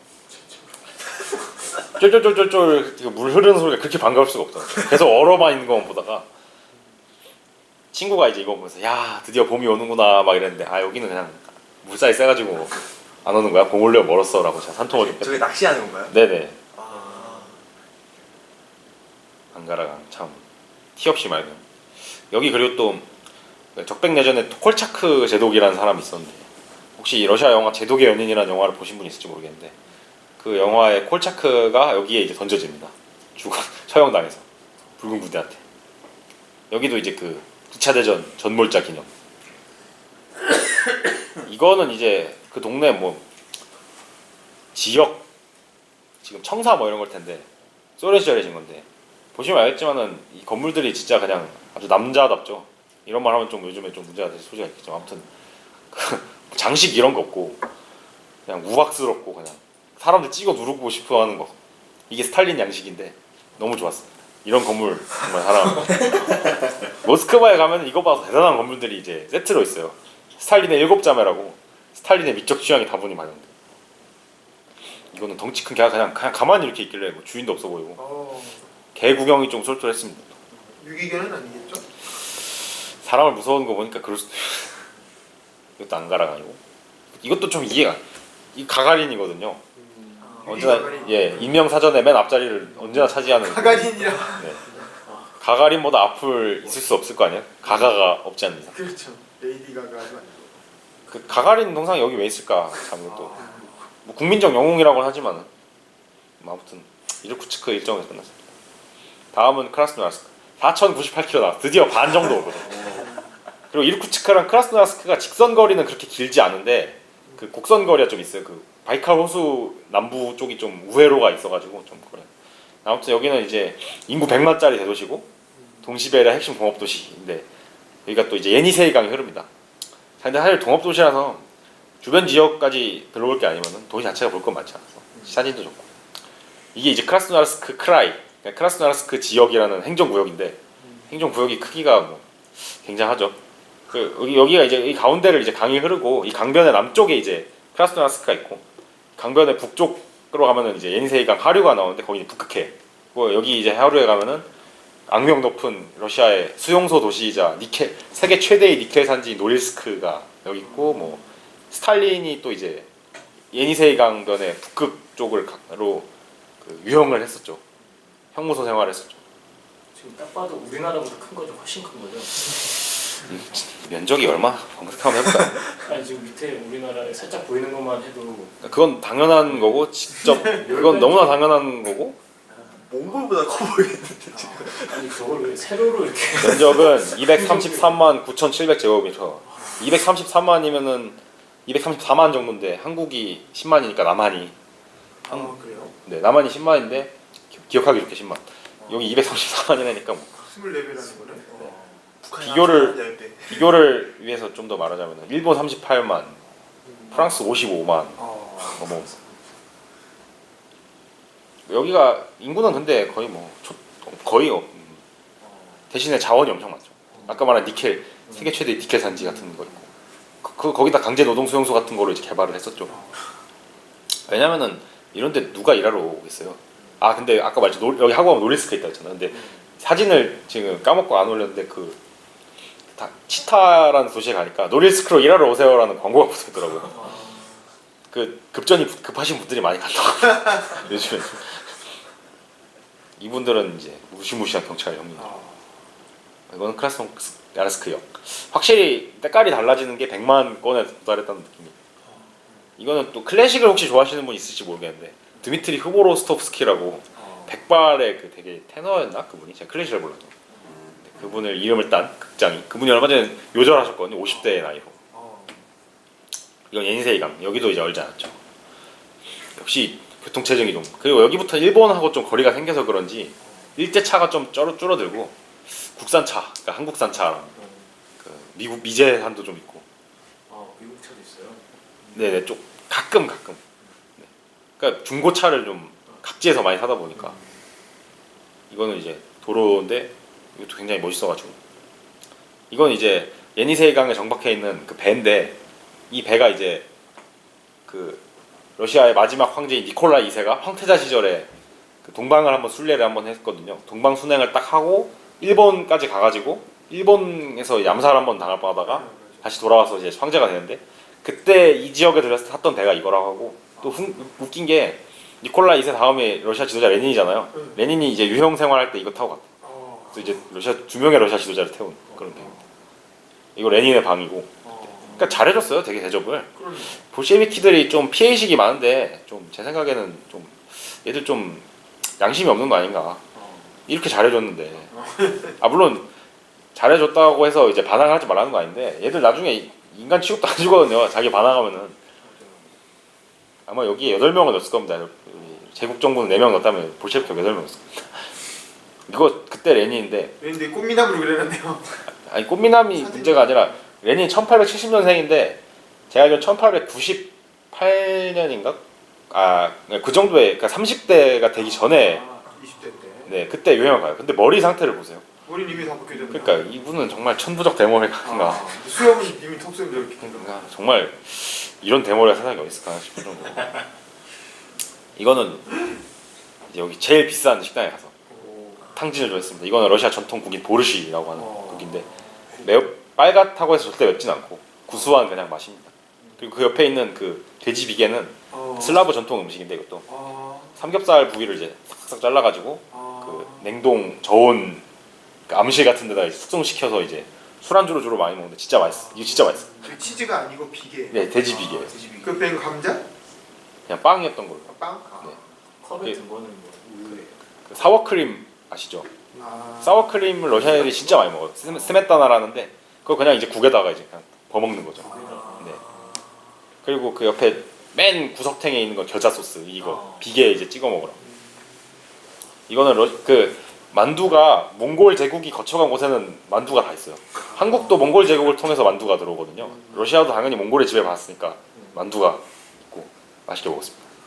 이거는 이제 디저트. 러시아인들이 또 단 거를 또 좋아하다 보니까 나라가 추워서 그런지 디저트가 굉장히 발달했는데 진짜 괜히 그 여행 사이트 중에 트립 어드바이저라는 사이트가 있는데 트립 어드바이저 1위를 크라스노야르스크 1위를 한 식당이 괜히 아니라는 걸 알 수 있는 훌륭한 시도라겠죠. 돈은 많이 썼습니다만. 또 근교에 또 택시 타고 가면은 이렇게 전망 볼 수 있는 노을 볼 수 있는 데가 있어서 석양을 또 보러.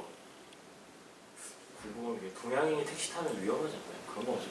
그 택시가 그 여기 맞아. 모빌리티 산업에 관심이 많으신 분들 재밌을 게 여기 택시가 두 종류밖에 없어요. 러시아에 이제 구글이라 할 만한 러시아의 네이버, 러시아의 구글이라 할 만한 얀덱스가 운영하는 얀덱스 택시가 있고 이거 무조건 콜택시. 그리고 러시아의 우버라고 할 수 있는 막심이라는 게 있어요. 이게 아니면 길거리에서 택시를 잡을 수가 없어요. 택시가 지나가지는 않거든요. 그래서 이제 저희는 주로 막심을 이용했죠. 훨씬 싸기도 했고. 그러니까 얀덱스 택시 전화를 해서 콜을 부르거나 막심의 어플을 찍어가지고 콜을 부르거나 둘 중 하나인데 그 기사 관리를 좀 하나 봐요. 대신에 그건 조금 그런 건 있죠. 그 역 같은 데 가면은 호구 잡으려 하는 그 택시 기사들 바가지 택시 기사들 그거는 조금 딱 한 번 당했네요. 급하게 타느라. 그거 아니고서는 근데 그건 있어. 제가 좀 러시아어가 되고 저희 일행이 좀 덩치가 좀 다들 있어가지고 그걸 좀 감안하시고.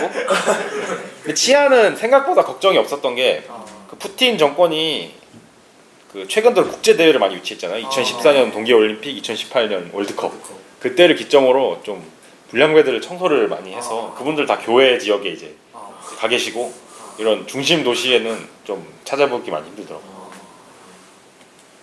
이건 예배당 300년 된 예배당. 여기 하면 예포가 있어요. 이렇게. 여기서 이제 정오가 되면은 이렇게 발산한다 하더라고요. 네네. 공포겠죠, 공포. 네네 그쵸. 그냥 이제 시간 알리는 거죠. 정오 포탄이 됐다고. 날아가는 건 아니지. 진짜. 오. 회화적이고 느낌 좋더라고. 그리고 여기 또 웃긴 게 이 근처에 놀이터가 있어요. 애들 그러니까 되게 좋잖아요. 뭐 호젓 타고 그 놀이터가 있는데 놀이터에 놀이기구들이 애들 막 데려와가지고 막 애들 노는데 놀이기구들이 무슨 유격할 때 하는 그런 제가 뭐 공익이라 유격을 하지 않았는데 그거 있잖아 그 이렇게 매달려가지고 이렇게 쭉 내려가는 거 그거 놀이기구 형식으로 만든 거예요. 예, 애들 타라고. 밑에 뭐 안전망 같은 거 있겠죠. 러시아를 너무 얕잡아 보셨네. 그런 걸 기대하시네. 여기도 보니까 약간 포진지 비스무리하게 생겨가지고 그리고 또 그 있잖아요. 그 막 포복할 때 그 막 그 뭐지요? 그 그물 같은 거에서 이제 막 기어서 이렇게 하는 거. 그것도 이제 놀이 그 형식으로. 대체 왜 이런 이 아이들을 훌륭한 전투 자원으로 길러내는 것인가? 물론 사람들이 터프하긴 해요. 러시아가 외교를 굉장히 좀 싸납게 하잖아요. 막 힘으로 막 뭐 하려고 하고. 얘들 일상이 그런 거 같아서 얘들 외교를 왜 이렇게 하는지 알겠다. 얘들 이게 아니면 이 상상을 넘을 수가 없는 그 일상의 전투. 공산주의 국가가 이거는 이제 그 여기 이제 포대에 이제 어쨌든 병력이 배치돼야 되니까 이 포대 트럭이 와가지고 막 병사들이 막 포탄 막 실어 나르더라고요. 이 친구가 되게 잘 찍었어요. 굉장히 느낌 있고 잘 찍었다. 좋더라고요. 네. 예술사진 같아요. 진짜. 직접 찍으신 거죠? 제 친구가 사진전에 내도 될 만한. 제 친구가 여행을 많이 다니다 보니까 좀 짬이 좀 제목 있어가지고 하나 달아갖고 어디 내셔도 돼요. 지금 이것도 이게 옆에 300년 된 예배당이 있고 뭔가 이런 이거 딱 입고 있는 그런 어떤 여인이 이게 뭔가 하고 있는데 그래서 와 이게 러시아의 영성이라는 것인가 스마트폰 하고 있어. 보고 있어. 그리고 그 울라노도 약간 몽골 도시에서도 그 스님 열심히 스마트폰 하실 때 좀 깨더라고. 스님도 스마트폰을 죠. 하지만 사진만 보면은 사진은 절반의 진실을 말해주니까 그러네요. 이거만 보면은 누구라도 믿을. 크라스노야르스크 괜찮았습니다. 다음은 노보시비스크. 여기는 이제 아주 비유 쉽게 하자면 러시아의 대전. 대전. 경부선을 시베리아 횡단열차라 생각하고 거기에 이제 중간에 딱 있고 그리고 그 뭐야 국책연구단지가 있고 네 철도 교차가 되게 많이 일어나요. 미국을 따라잡으려면은 모스크바나 이제 레닌그라드 같은 핵심 도시에서 그걸 하기 너무 위험해서 이렇게 좀 시베리아의 구석에 박아두고 너희들 이제 여기서 마음껏 연구해라 하면서 학문의 자유와 전폭적 지원을 해준 그런 도시였죠. 전성기에는 연구자들과 연구자들의 가족으로만 도시가 구성돼 있을 때 6만 5천 명이 그런 인력들로만 이제 가 있어요. 그냥 학자들의 도시였죠. 뭐 대표적으로 여우를 원래 이제 여우가 야생동물인데 여우가 최초로 이제 그 사람에게 길들여지는 게 바로 여기서였죠. 어. 그 국가의 이제 지원을 받았던 그런 소련 동물학자가 뭐 그런 에피소드 있고 페레스트로이카가 여기서 시작됐다고 하는 말도 있는 게 그런 자유로운 분위기 때문에 그 사회과학자들도 여기서 굉장히 많이 좀 이단적인 연구를 많이 했고 그래서 타티아나 자슬dav스카야라고 하는 그 소련 사회학자가 소련 시베리아의 농업 문제를 연구하면서 사회주의 이건 도저히 안 된다. 이제 시장 원리를 도입해야 된다라는 내용으로 이제 비밀 학회를 개최했고 비밀 보고서를 써가지고 돌려봤어요. 그리고 그게 고르바초프의 손에 들어가가지고 이제 노보시비르스크 보고서라는 이름으로 이제 그래서 고르바초프가 이 보고서를 본 것이 페레스트로이카를 시작하는데 큰 영향을 끼쳤다고 인정했을 정도로 굉장히 러시아의 역사에서 중요한 현대사의 중요한 풍경들이 있는 곳이죠. 드디어 3,335km 나왔어요. 이제 60% 정도 온 거죠.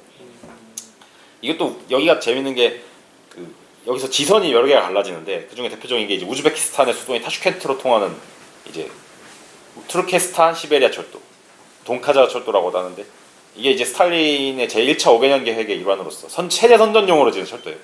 이런 극한의 사막지대 이제 그런 야만인 카자흐인들을 문명화시키기 위해서 우리가 이제 지은 철도로 막 이런 식으로 되는 거고 현재도 이제 우즈베키스탄 사람들을 그러니까 중앙아시아 사람들을 노보시비르스크로 실어 나르면서 그러니까 이게 우즈벡 도색이에요. 우즈벡 철도예요. 이 철도가. 그러니까 아까 본 러시아 잠깐 봤던 러시아 철도랑 도색이 다르잖아요. 아까 회색 빨간색이었다면 여기는 이게 러시아 철도인데 이거 우즈벡 철도. 국제 철도는 처음 봤습니다. 이거는 노보시비르스크 역이고 여기가 이제 제가 숙소로 갔던 데가 되게 재밌었는데 후르시초프 시대 60년대 후르시초프 시절에 지어진 아파트를 개조해서 숙소로 쓰고 있더라고요. 호스텔로 몇 개 터가지고. 근데 이제 이게 또 소련 주택사에서 되게 중요한 건데 원래 소련에 이제 도시화가 엄청나게 진행되잖아요. 공업화를 하면서. 근데 오직 중공업을 위한 중공업에 공업하다 보니까 주택 같은 게 쓸 돈이 없었죠. 그래서 살던 게 막 오두막 땅 파가지고 토굴에다가 막 집지고 노동자들. 그것도 이제 그게 최악이고 그나마 나은 게 공동주택인데 이를테면 예전에 이제 혁명 전에 상인들이나 자본가들이나 귀족들이 살던 대저택을 이제 그냥 점거한 다음에 그 귀족들이 쓰던 방 하나에다가 가족 하나가 이제 방 하나 할당 받아서 화장실 이런 거 공동으로 쓰고 이런 주택이 대세였는데 전쟁 끝나고 먹고 살만해지니까 언제까지 이렇게 살아야 되냐 우리도 개인 주택 하나 좀 갖자 해가지고 이제 대규모 아파트 공급이 이루어졌고 소련식 성냥갑 아파트들이 이제 엄청나게 이제 세워졌죠. 그게 이런 집입니다. 그래서 이거 문화유산 구경한 느낌이랄까.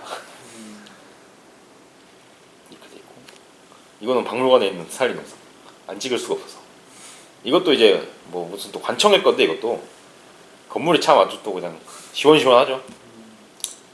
이거는 이제 블린이라고 러시아 전통 팬케이크 같은 건데 되게 또 러시아인들이 애정하는 음식이죠. 러시아 이거 아니면은 사실 이거보다 케밥을 더 많이 먹긴 하는데 이것도 많이 먹어요. 이것도 아파트예요 이게.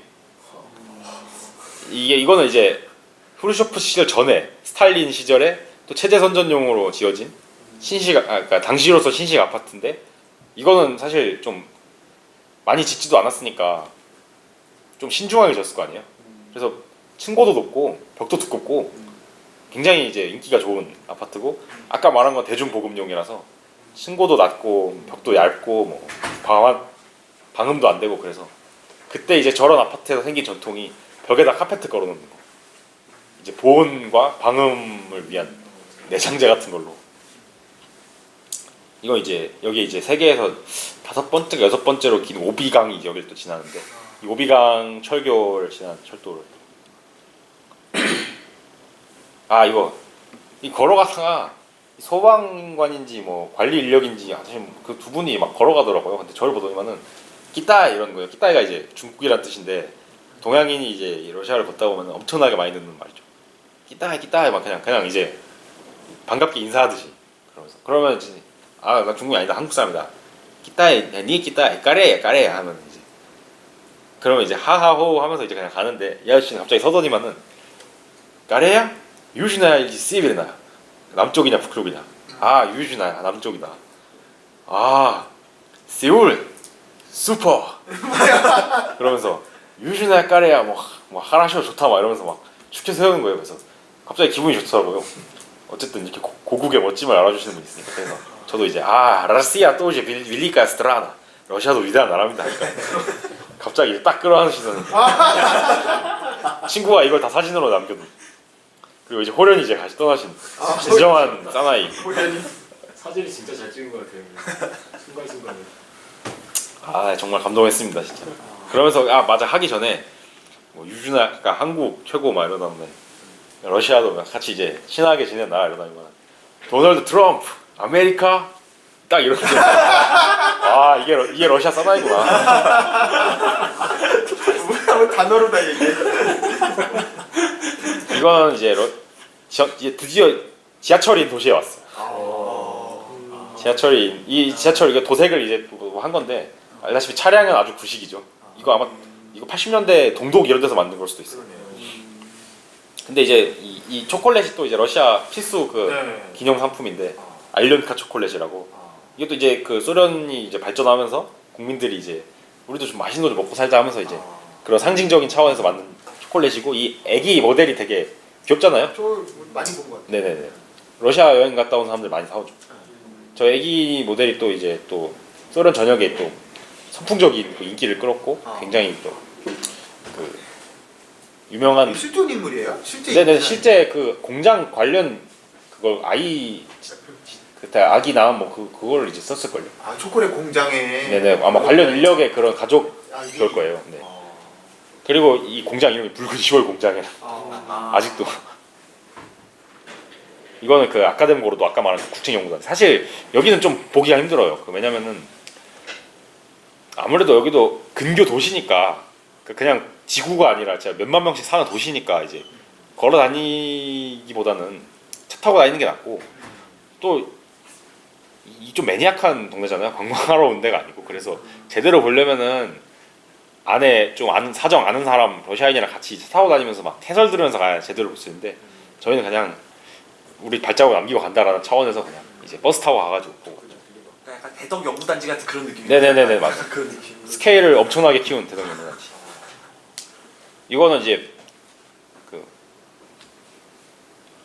이게 아니요 그 레닌은 아니고 그 밑에 이제 그 갈색 뭐 K 뭐 NM 이렇게 보잖아요. 이게 윤리김이라는 뜻인데 이분이 이제 아까 말한 그 음유시인 있잖아요. 그 음유시인 중에 소련 4대 음유시인 중에 한 분입니다. 고려인인데 아직까지 살아 계시고 그 여기 콘서트를 3월에 온다 뭐 이런 게 있어가지고 이분 아직도 활동하시는구나 하면서 소련 시절부터 하시는 분입니다. 4대 음유시인 비소츠키, 오쿠자바, 율리김, 알렉산드르 갈리치. 이름 들어본 것 같아요. 네, 아마 꽤 연세 이제 있으실걸요. 이거 노보시비스크 대학교. 이거 여기 자작나무 러시아의 국목이거든요. 자작나무가. 자작나무 숲이 이게 쭉쭉쭉 뻗어 있는 마치 이제 러시아인들의 그런 길쭉길쭉한 다리처럼. 진짜 다른 건 몰라도 다리 길이만큼은 도저히 따라갈 수가 없나. 이건 이제 뭐 그 연구소 중에 하나. 유전학 연구소 뭐 이런 게 그냥 동네마다 그냥 거리마다 이런 게 하나씩 다 있어요. 뭐 연력항 정류장 이름이 연력항 뭐 이렇게 돼 있어. 이거 이제 도시의 상징 기호인데 딱 봐도 뭐 뭘 강조하기 위해서 만든 거죠. 이분은 이제 그 근교에 이제 또 오비강 댐이 있어가지고 택시 타고 이제 댐 저수지 좀 보려고 그래서 택시를 막심 아까 말한 그 우버 같은 거 불러서 갔는데 이분 이제 아무리 이름을 그러니까 기사 이름이 뜨거든요. 근데 러시아 이름이 아닌 거예요. 엘비르라고. 이거 러시아 이름이 없는데 가지고 혹시 민족이 어떻게 되시냐니까 아제르바이잔 사람이다. 아제르바이잔이 터키어를 그냥 거의 전라도 사투리랑 경상 사투리 수준의 차이인데 제가 터키어를 조금 배워놓은 게 있어가지고 러시아어로 계속 얘기하다가 터키어로 한번 또 이제 말을 해주니까 아주 좋아하시는 이렇게 합니다. 이분도 좀 굉장히 좀 독특하신 분인 게 저희가 댐을 갔다가 다시 댐에서 도시로 돌아왔어요. 그러니까 위치를 보자면 여기가 이제 노보시비스크 시고 여기가 아카덴고르독이고 여기가 그 댐이면은 여기서 이렇게 간 다음에 이렇게 돌아오는 거의 대절까지는 아니고 그렇게 이제 했는데 좀 거리가 꽤 돼요. 코스로 1시간 정도 걸렸으니까. 그러니까 800루블 16,000원을 주고 그렇게 했는데 총 해가지고 이분이 갑자기 가더니만은 커피 안 마시겠네요. 커피 갑자기 우리 사겠다고 100루블짜리 하나씩. 에이? 그러니까 800루블짜리 장사하면서 200루블을 그냥 커피를 사주려고 막 이러니까 아 왜 안 먹는다고 이거 어떻게 먹냐고 하니까 아 먹으라고 커피 싫어하냐고 가지고 아. 먹여주려고 한다고 아 이거 엘비를 가정경제의 평화를 위해서 이제 그냥 200루블 더 얹어서 1000루블 주고 나왔습니다. 아유. 왜 서비스를 워낙 잘해주셔가지고 그냥 막 틀어주고 착해요.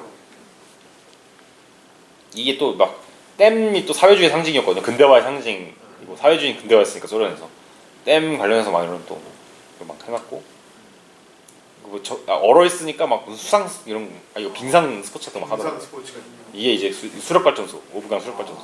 죄송합니다. 먼저 가보겠습니다. 네. 감사합니다. 파이팅.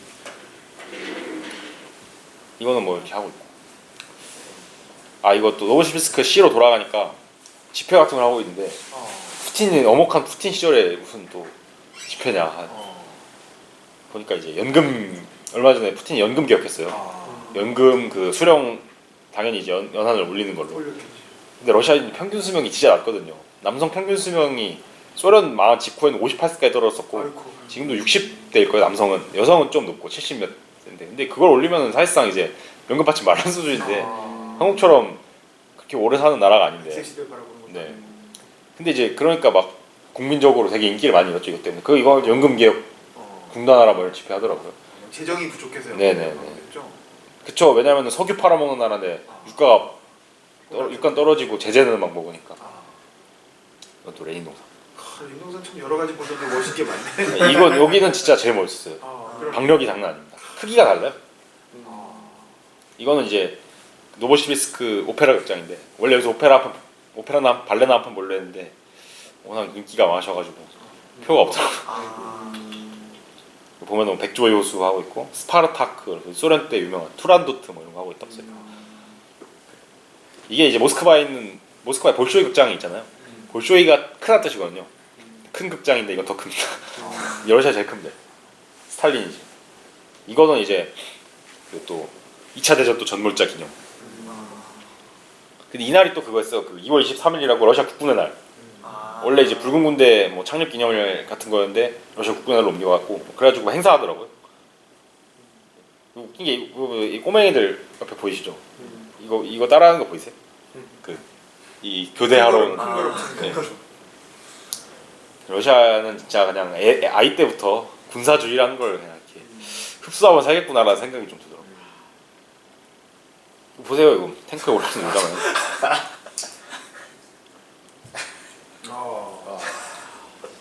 놀이터구만 아주. 네. 호주 타고 좋아요 되게. 공원으로서 참 훌륭한 공원이었습니다.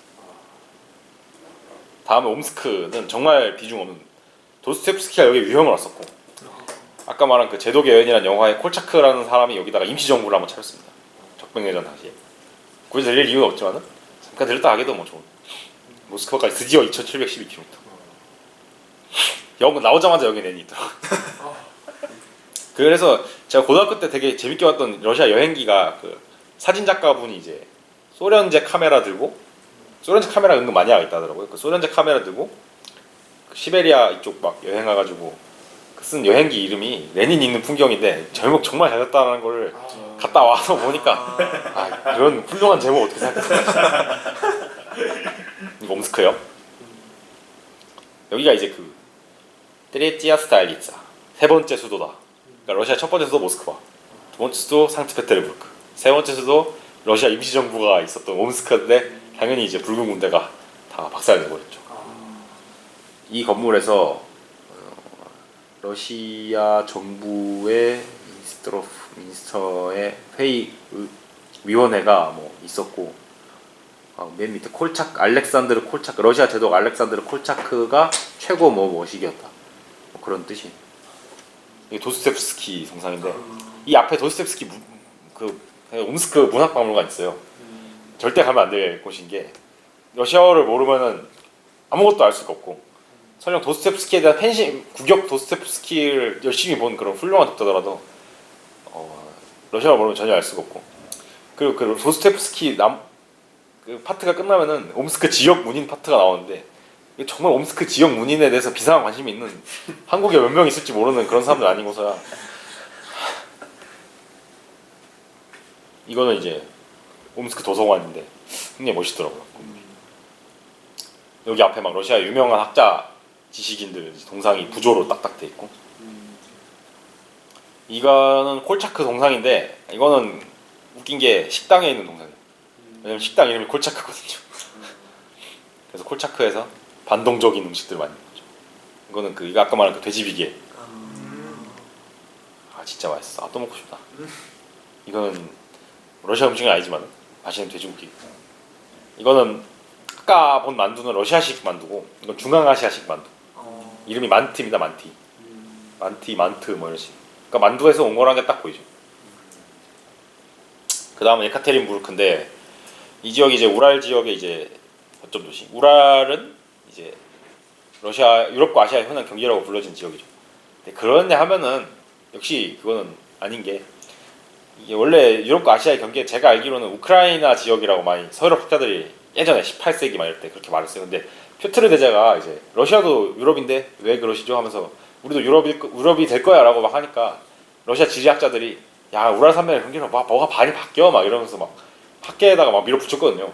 그래서 이제 그래 뭐 그런가 보다 해가지고 이제 우랄 산맥을 경계로 유럽과 아시아가 아닌다는데 완전 허튼 소리고 자연 지리적으로 봤을 때 유럽과 아시아는 경계할 게 없는 유라시아라는 큰 덩어리지 그거고 심리적 구분이죠 사실상. 심리적 구분을 확실히 느끼긴 한 게 우랄 산맥을 기점으로 자연이 바뀌진 않는데 도시 때깔이 달라지더라고요. 이때부터 좀 뭔가 좀 전기도 잘 돼 있고 외관도 뭔가 좀 더 깔끔하고 여기 노보시비스크보다 인구도 작은데 뭐 아무튼 굉장히 재밌었습니다. 18세기 이제 초부터 제철업의 중심지로 페트르 대제 때부터 성장을 했고 여기서 이제 막 군수 물자를 막 생산해가지고 러시아가 강국이 될 수 있었죠. 스탈린 시대도 비약적인 성장을 했는데 또 웃긴 게 이제 스탈린이 이제 그 원래는 우크라이나랑 우랄이랑 경쟁을 입찰 경쟁을 했어요. 여기도 이제 막 그 투자를 해야 되니까 국가가 거기서 원래는 이제 우크라이나가 받을 거였는데 정상적이었다면은 왜냐면 우크라이나는 거대한 석탄 탄전이 있으니까 이제 연료비를 운송비를 아낄 수 있고 막 그랬는데 여기는 석탄 탄전이 없었거든요. 그래서 쇠퇴하고 있었고 근데 이제 얘네들이 그 조작을 한 거예요. 우리 사실 엄청나게 거대한 석탄 탄전이 지금 있다.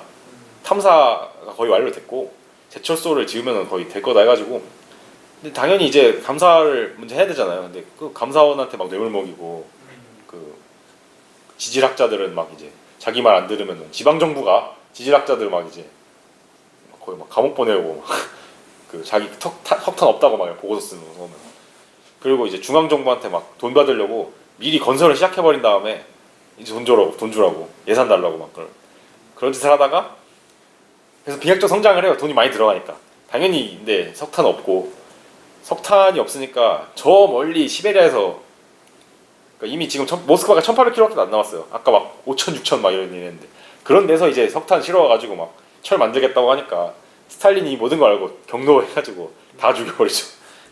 하지만 역설적으로 2차 대전 때 이제 우크라이나는 독일군한테 점령당해가지고 박살나고 그 이제 우랄에서 이제 탱크들이 나와가지고 소련의 그런 군사적인 그런 게 됐죠. 근원이 되셨죠. 니콜라이 2세가 또 여기서 또 아까 말한 러시아 최고의 차리 니콜라이 2세가 폐위된 다음에 여기로 유배를 와가지고 그냥 우리 평범하게 살래 했는데 평범하게 살 수가 없죠. 누구 때문에 러시아가 망했는데 바로 처형당하고 이때 그래서 그 가족들까지 다 죽어가지고 자식들은 솔직히 별거 없잖아요. 그것 때문에 조금 비극적인 막 그걸로 막 알려져서 그 디즈니 그 만화 중에 그거잖아. 아나스타샤. 아나스타샤가 이제 막내딸이었나 그랬는데 사실은 이때 안 죽고 살았다라는 뭐 그런 건데 이게 좀 서양인들이 러시아에 대한 좀 이중적 시각이 좀 드러난 게 얘들이 좀 러시아를 깔보면서도 그 고풍스러운 문화, 그러니까 유럽 문화를 받아가가지고 더 대단하게 만들었다는 그거에 대해서 동경이 있고 미국 애들이 또 그 전통 없음이 되게 컴플렉스잖아요. 그 뜬금없는 러시아에서 찾느라 사실 러시아의 마지막 그 전통의 로마노프 왕조의 황제 300년의 전통이 이제 혈통의 마지막에 사실 알고 보면 미국에 있었다는 그런. 그리고 가짜 아나스타를 막 등장하고. 네네네. 참 저는 서양 관광객들도 많이 거기서 보였는데 곱게 볼 동양인 입장에서는 미국 놈들 막 이렇게 해서 보게 됐어요. 그리고 보리스 옐친 혹시 러시아에 관심이 많다면은 보리스 옐친을 모를 수가 없는데 이분이 아주 훌륭하신 지도자였죠. 소련이 망하고 러시아가 됐는데 이 사람 하는 짓이라고는 보드카 먹고 국영기업 그 거의 마피아들한테 국영기업 팔아넘기고 헐값에 그럼 그 국영기업 똥값 세고 구라받은 그 마피아들이 이제 마피아는 아니면은 그냥 사업가들이 대재벌이 돼가지고 러시아의 모든 국부를 틀어주게 됐고 올리가르키죠. 야 역시. 그리고 막 본인은 막 보드카 마시면서 막 인사불성 상태에서 막 정상회담 가고 막 친선 무슨 콘서트 국제 콘서트 같은 데 가가지고 지휘자 지휘봉 뺏어가지고 막 자기가 막 이러고 무슨 댄스 그 막 공연장 같은데 지가 갑자기 라인해가지고 춤추고 덩치는 3만 190cm 막 그런 위협형 그런 분인데 이분 여기서 이제 정치 생활을 시작하셨죠. 이 근교 마을에서 태어나셨거든요. 그래서 위대한 정치적 니콜라이 2세, 보리스 예친 다 위대한 러시아의 역사 혁혁한 공헌을 하신 분들이거든요. 나라를 망하는데 아주 망하는 쪽으로 공헌. 그런 분들의 둘 다 연고지한 점에서 게다가 아까 말했지만 그 스탈린 시대에 또 사기도 열심히 치렀고 지자체 차원에서 근데 예카테리는 원래 여자 이름 있잖아요. 왜 굳이 여기 있어요? 표트르 마누라가 에카테리나 여제 1세였고 아, 그 사람 이름을 이제 여기다가 붙인 거죠. 마누라 이름을. 소련 시절에는 그래서 바꿨어요. 왜냐면은 황제 그쪽의 이름 별로 좋지가 않잖아요. 혁명가들 입장에서. 그래서 그 스베르들롭스크라고 이름이 발음이 어려운데 스베르들로프라고 하는 그 혁명가 이름을 따서 지었는데 이제 소련 망하고 다시 이제 돌렸죠. 이거는 이제 빅토르 최, 그 유명한 예, 고려인 출신의 우리나라에서도 유명한. 소련의 락스타 최고의 락스타인 그분을 기리는 그런 그래피티. 돌아가셨죠? 90년에 차 사고로. 아이고. 그 소련 당국이 죽인 거 아니냐는 말도 있어. 이게 그 약간 조그만 호수인데 보면은 이제 다 얼었다고 눈길을 다 만들어가지고 X자로 이제 눈길 만들어 다니더라고요. 이거가 이제 그 니콜라이세 처형지를 기린 이거 아마 소련 망하고 나서 완전 새로 짓는 거예요. 이 러시아 제국기 다 걸려 있고. 웃긴 게 소련도 기리고 레닌도 기리는데 이것도 기리고 지금 완전 짬뽕이. 그리고 이 성당을 이제 택시 타고 지나는데 여기서 이제 내려가지고 택시 기사가 제 페이스북 보신 분들은 기억하실지 모르겠지만 택시 기사가 여기가 니콜라 이세가 죽은 장소야 하니까 알고 있어. 나 우리 여기 들릴 거야 하니까 그리고 푸틴도 저기서 죽을 거야. 뭐 누구? 블라디미르 푸틴 프레지덴트. 뭐 니즈나야지 뭐. 근데 모르냐? 온 블라호이 나쁜 놈이야. 그렇구나. 야 기계 있는 택시 기사. 그래서 뭐 혹시 지지하는 정당 있냐? 뭐 없다. 러시아 정당 다 똑같은 새끼들이다. 그리고 내 생각에 나라가 지금 흉흉해가지고 혁명이 일어날 것 같다. 그럼 내가 푸틴 여기서 내년에 내가 죽일 거다. 저 형당 옆에서. 그래가지고 그냥 굉장히 카리스마 있는 사나이다운 그런. 이거는 이제 시청. 소련 시절에 진 거죠. 또. 예, 붉은 황금 별이 달려 있는. 이것도 레닌. 밤에 보니까 더. 이것도 참 러시아다운 그런. 아버지가 이제. 네. 아버지가 이제 꼬맹이 이렇게 데리고 가는데. 썰매를 끌고 다니는. 네, 그냥 거의 무슨 끌고 다니는 말 그대로. 그러니까 애를 데리고 나온 게 아니라 끌고 다니는 그런. 이거 이제 그 도시 북쪽에 가면 우랄마시라고 그 우랄 산맥의 이제 최대의 중공업 주로 이제 기계 제작하는 데가 있는데 그걸 가봤는데 이거는 훈장들인데 러시아의 또 재밌는 문화가 소련 시절에 훈장들을 엄청나게 아직도 중요하게 간직해요. 우리 이런 훈장 몇 개 받았다. 이거는 근데 여기가 사실은 군수 기업이거든요. 어떤 면에서는 당연히 입장 안 됐습니다. 대신에 앞에 박물관이 있어서 야 이 사람은 이제 스탈린의 친구였던 세르그 오르주니키제고 소련 당시 중공업부 장관이었죠. 김일성. 이 공장에 이제 견학을 왔던. 이거는 마그니토고르스크라고 이 근교에 또 이제 있는 도시인데 소련 체제를 상징하는 제철소가 있었던 사기쳐서 만든 굉장히 중요한 소련사 연구에 있어서 굉장히 중요한 도시죠. 이건 박물관이고. 그래서 이제 옆으로나마 이제 길가를 따라 걸으면서 공장에 이제 머나먼 정취를 바라보는 것으로 만족했던.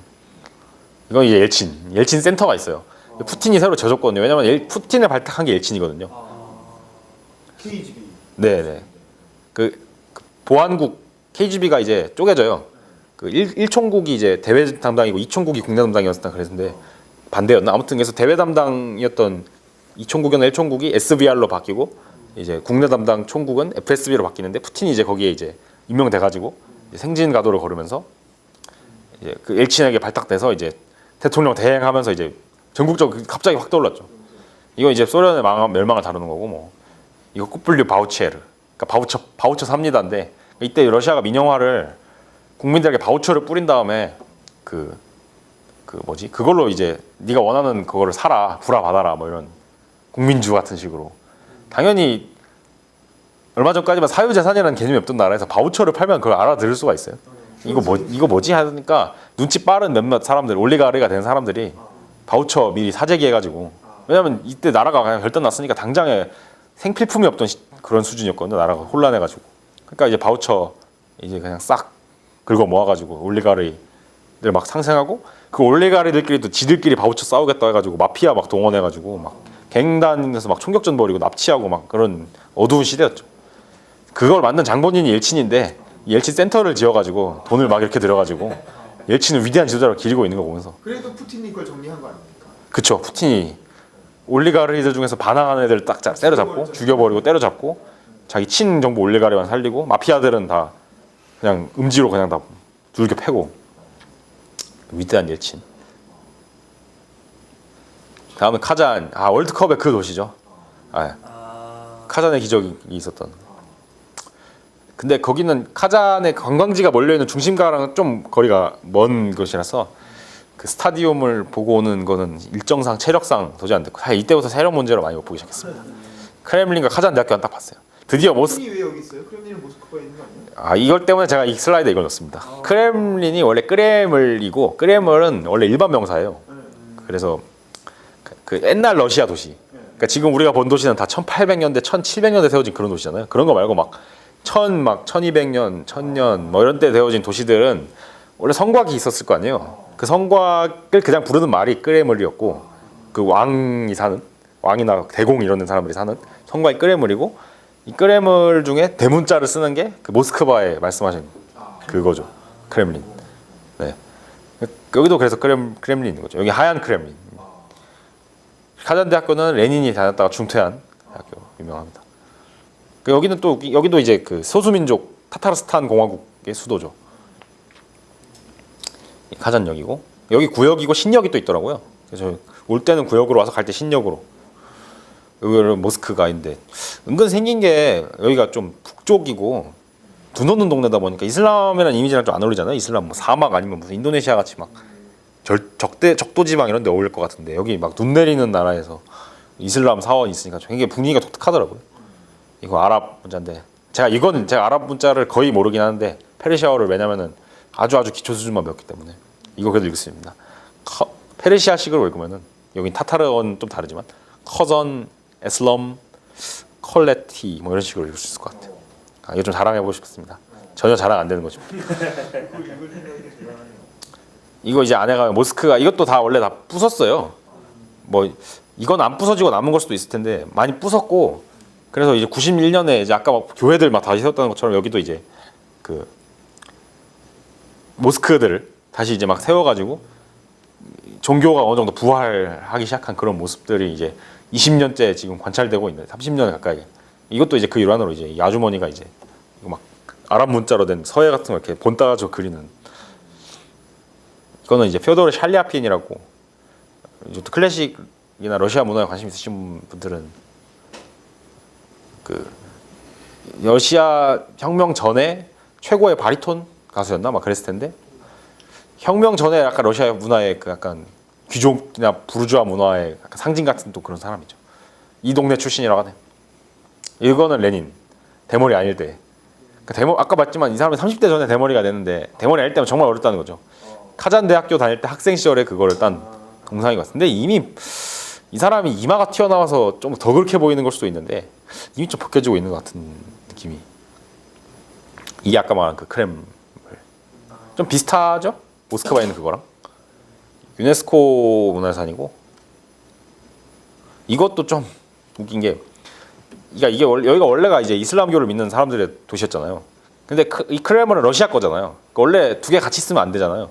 이게 왜 지은 거냐면은 원래 여기가 이 터가 카잔이라는 그 카잔 칸국이 있었고 카잔 칸국에 이제 칸이 살던 데였고 그래서 그런 궁전이 있었고 이 모스크는 그 궁전에 딸려 있는 거였어요. 근데 당연히 러시아 기독교 믿는 나라인데 정복하면 다 부숴야죠. 그래서 부쉈어요. 부수고 지은 게 이거예요. 부수고 지은 게 이거고 원래 이런 거 없었는데 이제 1991년에 소련이 망한 다음에 타타르스탄 지역 정부에서 이거 세우자. 왜냐면 이제 그 대통령이 그쪽일 테니까 선출을 하면은 그래서 이제 세운 그래서 아주 기묘하게 이제 공존하는 이거 부수고 만든 게 이거건데 이걸 다시 세워버린 이분들은 무서운 러시아 경찰의 이제 그 폭동 진압 특수 부대가 있어요. 오몬이라고 그분들이 이제 관광 오신 건지 무서운 개까지 데리고 이거 눈 내리는 그 모스크 풍경 이거는 그러니까 이것도 굉장히 인상적이었던 게 그러니까 이 나라 이 동네가 이제 그래서 그러니까 이게 카잔 칸국을 정복하는 러시아 그 코사크 군대인데 그 옆에 예수 막 이거 들고 있고 여기 좀 이슬람이잖아요. 근데 이게 이 타타르스탄 사람들은 엄청 원수였거든요. 러시아인들이랑 맨날 싸우기만 했고 이것도 사실 러시아 정복당한 건데 근데 이 동네에서 이거를 자기네 고향 사람들을 나쁜 놈이라 할 수 없잖아요. 러시아 애들 또 나쁜 놈 할 수 없잖아요. 이제 어쨌든 친하게 지내는데 이제는 뭐가 됐든 간에 그래서 둘 다 비장하게 그린 걸로 선택한 거 아닌가. 네. 그러니까 원래 한쪽이 좀 악랄하거나 좀 비겁하거나 좀 일단 일본군을 무찌르는 독립군 이런 그림 막 이런 민족 기록화 같은 거 해보면 그렇잖아요. 이건 좀 굉장히 그래서 이것도 좀 재밌었습니다. 이것도 이제 뭐 이게 혁명기를 이제 뭐 선전한 혁명기에 막 그런 플랜카드 같은 거건데 자유 러시아 만세라 써 있고 위에는 아랍 문자로 돼 있죠. 이거 나중에 스탈린이 다 키릴 문자, 러시아 문자로 다 바꿔버리죠. 마지막 드디어 모스크바 10분 남기고 어영부영 왔네요. 대장정을 모든 것이 모스크바가 중심인데 인구 1,200만짜리 이제 유럽 최대 도시 중 하나. 그 유럽 그 웃긴 게 유럽의 최대 도시가 유럽 본토에는 많이 없고 다 유럽 외곽에 모스크바를 유럽이라 해줄 수 있다면 러시아의 모스크바 1,200만, 터키의 이스탄불이 1,500만, 그리고 런던이 대런던이 한 1,000만 되죠. 근데가 그 밑에 파리가 한 800만인 거니까. 그러니까 이제 1,000만급 도시는 다 외곽에 있는. 러시아 인구의 7분의 1인 2천만 명이 모스크바 수도권에 거주하고 GDP의 20% 생산하는데 이게 한국의 수도권 집중하고 의미가 전혀 다른 게 물론 이제 세계가 이제 도시로 몰리고 있고 그런 면대면 소통이나 경제의 흐름이나 뭐 당연히 러시아도 이렇게 되는 거죠. 근데 한국에는 10만 제곱킬로미터고 러시아는 1,700만 제곱킬로미터인데 1,700만 제곱킬로미터 2천만 명 여기 살면은 나머지 1억 2천만 명이 근데 이제 지금 아까 본 도시들 전부 다 인구 상승세거든요. 근데 러시아 전체 인구는 하향세예요. 그 말인즉슨 그 교외 마을들 기차 타고 다니면 많이 볼 수 있어요. 다 쓰러져가는 나무집만 있는 마을들. 그런 마을들 다 버려지고 있다는 거고 그 사람들이 이제 지방 도시로 몰려들고 있고 그 지방 도시가 사람들은 우리 모스크바 나 모스크바 가서 일하고 싶어요 막 이러니까 한국에서 벌어지고 있는 게 똑같이 벌어지는 건데 어찌 보면은 차이는 이 나라는 면적이 1,700만 제곱킬로미터라는 그리고 그 거대한 1,700만 제곱킬로미터를 하나의 나라로 불리기 위해서 필요한 인프라나 예산이 비교도 안 된다는 거 인상적이었습니다. 그래서 여기는 또 웃긴 게 중세 때부터 러시아의 상징이 되고 굉장히 유서 깊은 도시고 역사가 굉장히 깊은데 스탈린 시대 이래로 다 때려 부수면서 계속 재개발하고 계속 고층 빌딩 세우고 그래서 지금도 이제 역동적으로 변화하는 러시아에서 유일하게 생산성 있는 동네 아닐까. 석유가스 빼고는 보고 싶은 건 너무나 많았으나 일정 및 체력으로 상당수를 이제 다음으로 기억했고 여기서 이제 머리가 깨지죠. 여긴 이제 이건 실수로 이 친구가 그 역을 카잔역을 못 찍었는데 그러니까 러시아 여기 웃긴 게 그 역 이름이 도착지 기준으로 역이 돼 있어요. 그러니까 서울역 이를테면은 서울역이랑 용산역이 따로 있다 쳐봐요. 용산역은 호남선이고 서울역은 경부선이잖아요. 그러면 서울역은 서울에 있는 부산역이고 용산역은 서울에 있는 목포역 뭐 이런 식이에요. 여기 이제 모스크바 카잔역, 카잔으로 가는 기차가 다니는 역. 원래는 이제 야로슬라블 역이 이제 대표 주자인데 시베리아 연화열차에 저희가 가는 데가 이제 에카테린부르크에서 카잔 가는 건 조금 지선이거든요. 본선은 아니고. 근데 뭐 그게 그거니까. 그 다음에 간 데가 이제 이건 직접 찍은 겁니다. 믿지 않겠지만 그 베데헤나라고 경제 성과 인민 경제 성과 전시장이라고 소련 시절에 그 테마파크처럼 만든 데가 있어요. 전시장으로. 거기 앞에 가면은 이제 우주 개발을 이제 칭송하는 기념비들이 있는데, 그러니까 이런 거 봐도 이런 거 만들 시간에 이제 경제를 건설했으면 차라리 그 좀 더 생산성 높지 않았을까. 물론 이거가 또 관광 자원이 돼가지고 저 같은 사람들은 이제 이런 거 보면서 멋있다고 막 좋아하지만 이건 이제 러시아 로켓 과학의 아버지인 코스타니 치올코프스키고, 네 이게 그 인민경제성과 전시장. 여기도 다 보고 싶었는데 시간이 없어가지고. 이거 혹시 아실 분 있나 모르겠는데 노동자 농민상이거든요. 이게 러시아 또 영화사의 그 러시아 국립 영화사 소련 시절에 그 상징이었어요 이게. 이거 러시아 지하철역인데 지하철역이 거의 궁전 같죠. 스탈린 시절에 이제 체제 선전용으로 또 만들어진 그런. 이건 승리공원이라고 전승 2차 대전 이긴 걸 또 기념하는 제일 큰 대장격이라 할 수 있는데 러시아 전역에서 이거 이제 모스크바시의 상징인 용을 죽이는 게오르기우스인데 이제 용은 악마고 게오르기우스는 이제 기독교 정신을 이어받는 막 그런 용사. 나치를 물리치는 걸 이런 식으로 형성한 거죠. 승리의 전당. 이건 뭐 유명한 미군하고 소련군하고 독일에서 만나서 어깨 동무 사진 찍은. 이거는 이제 가면은 1945년에 베를린 전투를 이렇게 재현해놨어요. 낙서도 다 그 복원은 아니고 그냥 재현했고. 여기가 이제 그 아까 말한 모스크바가 재개발되기 시작하면서 여기 시티 모스크바인데 시티 런던은 그냥 거의 그냥 갖다 박은 국제 그런 금융 및 그런 도시. 이거 모스크바 대학교인데 겁나 큽니다 진짜. 한때 유럽 최대 건물 중에 마철로 중 하나였으니까 대학교가. 이거는 아르바트 거리고 이건 빅토르체 벽. 이거는 또 아까 말한 러시아 음유시인 중에 이제 오쿠자바라고 있는데 이분은 정말 매니악해서. 근데 아르바트 거리가 원래 되게 호젓하고 그런 예술가들이 많이 와가지고 막 그림 그리고 뭐 악기 막 연주하고 이런 데였는데 지금은 뭐 그냥 홍대 입구 그냥 뭐 관광지 열심히 젊은 예예 엄청 일어났죠. 이미 끝났더라고. 제가 고등학교 때 배운 아르바트 거리는 그냥 아무데도 없고 뭐 그것도 다 그냥 시대의 흐름이지만 씁쓸함이 좀 있었죠. 이건 외무성 건물인데 이게 러시아스럽잖아. 누가 외무성을 이렇게 무슨 악의 총본산처럼 이렇게 외무성 건물을 지어놓은 나라가 세상에 어디 있을까? 러시아 말고. 이것도 스탈린이 지었으니까 얼마나 그 뭐 국제 문제에 관심 있으신 분들은 세르게이 라브로프라는 이름을 좀 많이 들어보셨을 텐데 라브로프가 외무장관인데 20년째 외무장관 하고 계시는 그 라브로프가 여기 아마 꼭대기에서 이제 그 모든 걸 굽어보고 계시지 않을까. 그러니까 이런 아까 말한 모스크바 대학교도 있고 이것도 있고 이런 게 이제 7개가 있어서 스탈린의 7자매라는 세트로 이제 있는. 그러니까 참 이게 어떻게 너무 마음에 들어요. 외무성이라는 뭔가 부드러워야 될 것 같고 예의 차려야 될 것 같은 건물을 이렇게 대놓고 우리는 세계 정복할 거라는 식으로 이제. 이거는 이제 유명한 마야코프스키 역이라는 러시아에서 굉장히 모스크바 지하철역 중에서 좀 유명할 정도로 미적인 그런 감각이 있는 그런 역이죠. 이건 유명한 붉은 광장인데 이날이 마침 봄맞이 축제하고 있더라고요. 전혀 봄 같진 않지만 3월 3일. 프레 옷 같은 거 입은 거예요? 네, 전통 그 슬라브 전통 의상들, 러시아 전통 의상들 그런 거 입고 막 이제 행사하고 길거리 음식 팔고 당연히 이제 값은 놀랍도록 비싼. 제가 삿포로 갔을 때도 이제 눈축제였는데 유명한 이때도 축제하고 해서 이 축제복이 좀 있네 한 덕분에 가격이 비쌌지만 이거는 이제 소련군 원수로서 그 독일군을 물리치는데 최고의 이제 공을 세웠다는 게오르기 주코프 원수. 주코프. 네. 이게 크렘린의 대명사인 그 크렘린이죠. 대문자 크렘린. 성곽을 크렘린. 네. 여기 이제 안쪽에 그 봄맞이 축제 그거 이제 뭐 시설물 이제 공사해가지고 좀 멋이 좀 안 살긴 했는데 여기서 이제 막 퍼레이드하고도 그러죠. 이거 레닌묘인데 원래 여기 사실 저는 레닌은 별로 관심 없었고 레닌묘를 들어가서 나오면은 크렘린 벽묘지가 있어요. 크렘린 벽에 묻힌 사람들은 국가 최고 영웅급인 사람들인데 당연히 스탈린 있고 그거 보러 갔는데 영업 오늘 안 한다길래 휴관일이라길래 레닌묘가 레닌묘 말고 스탈린묘만 보고 오면 안 된다고 하고 싶었지만은 정말 다음을 기약하게 됐습니다. 스탈린 동지 호락호락하지 않으신 분이. 근데 여기는 방부 처리는 안 했나? 방부 처리. 레닌만 했죠. 원래 스탈린도 했었어요. 스탈린은 근데 61년인가 방을 빼죠. 방을 빼고 벽으로 묻죠. 원래 그래서 저 글자도 원래 레닌이라는 글자가 써 있어요. 근데 거기 레닌에다 밑에 스탈린까지 써 있었는데 그거 다 떼고. 스탈린 벽화 운동이 일어나. 네네. 이거는 유명한 성 바실리 성당.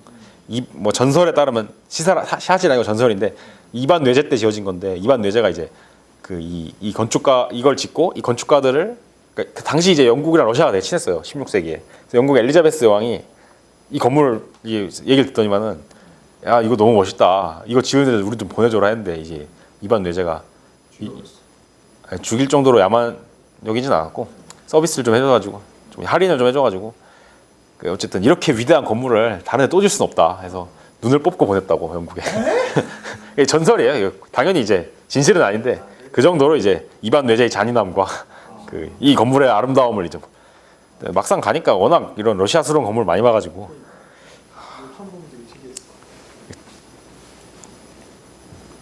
이것도 참 악의 총본선처럼 어떻게 이렇게 해놨지. 이쪽에 이제 나무 있죠. 이 나무 이쪽에 이제 묘지들이 있는 거죠. 그리고 이제 퍼레이드 하면 여기에 막 단상 막 세워지고 사람들 보러 오고. 이거 이제 모스크바 군백화점이라고 19세기 때 이제 유명했던 국경 이제 상점. 아 소련 때 구경 상점. 그때는 백화점. 요즘에는 이제 고급 의류 브랜드들이 들어가 있는. 가면 이제 럭셔리 화장실이라고 영어로 돼 있는 데가 있어요. 화장실이라고. 그러니까 이제 200년 전에 그러니까 100 몇십 년 전에 썼던 부르주아들이 썼던 가니까 이제 입장료 4,000원. 오줌 싸는데 4,000원 쓰고 싶진 않아서. 그러니까 러시아의 화장실 공공장소 화장실, 그러니까 기차역 화장실은 다 입장료가 있어요. 한 1,000원 정도? 아니다 500원 정도. 근데 이제 여기 럭셔리 화장실로 200루블 4,000원 받아보면 아무리 럭셔리해도 무슨 뭐 변기가 내 그거보다 깨끗하려나? 아니고. 이거는 이제 옐친 시절에 동네 걷다가 옐친 시절에 이제 그 총리했었던 예고르 가이다르라는 사람인데 가이다르가 여기 있었다고. 이 사람 차이코프스키. 여기가 차이코프스키 음악원인가 그랬을 거예요. 가려고 했던 건 아닌데 제가 예술에 조예가 깊진 않아서 가다 보니까 나오더라고요. 이렇게 좀 세월이 좀 쌓여 있는 게 깊다 보니까 참 볼 게 참 많은 동네죠. 이거 이제 그 근교에 이제 또 묘지를 가는데 노보데비치 묘지라고 수도원이 있고 거기에 러시아 역사에 크렘린 벽묘지가 1선급이라면은 여기 약간 2선급.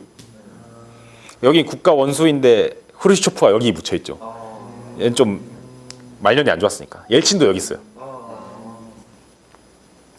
이 사람은 아까 말한 그 유명한 오페라 가수인 드미트리 브로스키고. 그러니까 이 사람이 제일 그래도 현재를 살아간 인물이었으니까 팬도 많았고 해서 여기는 이렇게 막 꽃이 막 이렇게. 이분은 아까 그 카잔이라는 도시에서 유명했던 그 가수가 여기 묘에 있고. 이거는 혹시 러시아 역사를 좀 아시면 몰로토프라는 인물을 몰로토프 들어가죠. 몰로토프 독트린도 있고 세계 외교사에 좀 중요한 양반. 몰로토프 칵테일. 그 몰로토프가 스탈린의 최측근이자 소련 외무장상이자 소련 총리로서 탄 이제 그 혁명을 직접 참여했고 프라우다 창간 때 참여한 사람이에요. 1890년생. 이 사람 97세까지 살았어요. 한국 나이로. 1986년까지 살았고 그 막 스탈린 시대를 겪어가면서 역사의 최전선에 있던 사람이 말년에 이제 노년이 돼가지고 검소하게 이제 노년을 보내면서 막 남긴 그런 게 되게 가슴 찡한 이야기들 있죠. 몰로토프는 제가 참 좋아하는 사람이라서. 이 사람은 이제 유명한 시인 마야코프스키고, 이 사람은 알렉산드라 콜로타이. 이 사람은 아마 제일 유명할 겁니다. 그 세계 최초의 여성 외교관이자 사회주의 페미니스트로서 이제. 이 사람은 쇼스타코비치. 영화 감독.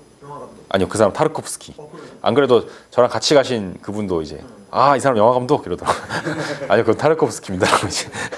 그럼 좀 정치. 아니 작곡가요. 작곡가? 예, 음악인, 클래식 작곡가. 이 사람은 이제 몰로토프 친구인데, 이 사람은 1991년까지 살았어요. 그해 소련이 망합니다. 러시아 혁명에 참여한 사람인데. 결국 망하는 거 보고 죽었구만. 아니 몇 달 전에 죽어서 아쉽게도. 이거 망조 같은 걸 보고 죽었구나. 네. 그러니까 이제 이 사람이 1894년에 태어나서 직접 혁명에 참여해서 소련이라는 나라를 만드는데 기여까지 했고 작게나 이때는 물론 이제 신참이었지만, 그리고 스탈린의 측근으로 들어가서 소련 산업화를 지휘하고 숙청을 막 하고 전쟁을 막 이제 하고 냉전까지 보고 은퇴한 다음에 소련 망해. 정말 이 사람도 살아있는 그거죠. 카가노비치. 네, 라자르 카가노비치. 뭐 이렇게 여기까지 보고 이제 그 다음날 이제 센치해진 상태에서 보드카를 마신 다음 아침에 일어나서 이제 머리 깨지고 이제 돌아오게. 아무튼 뭐 여행이 이렇게 끝났습니다. 아유, 뭐 마무리 발언이라도 한번 해주시죠. 뭐 2시간 딱 맞춰서 이렇게 할 수 있었다 너무 이제 기쁘고. 뭐 생소한 나라의 생소한 지명인데 이렇게 야심한 시각까지 재밌게 들어주셨는지 모르겠. 저만 재밌었는지 모르겠지만, 네. 그럼 너무 감사드립니다. 주영이부터 간단히 그 소감, 촬영은 여기까지 하시면 되고.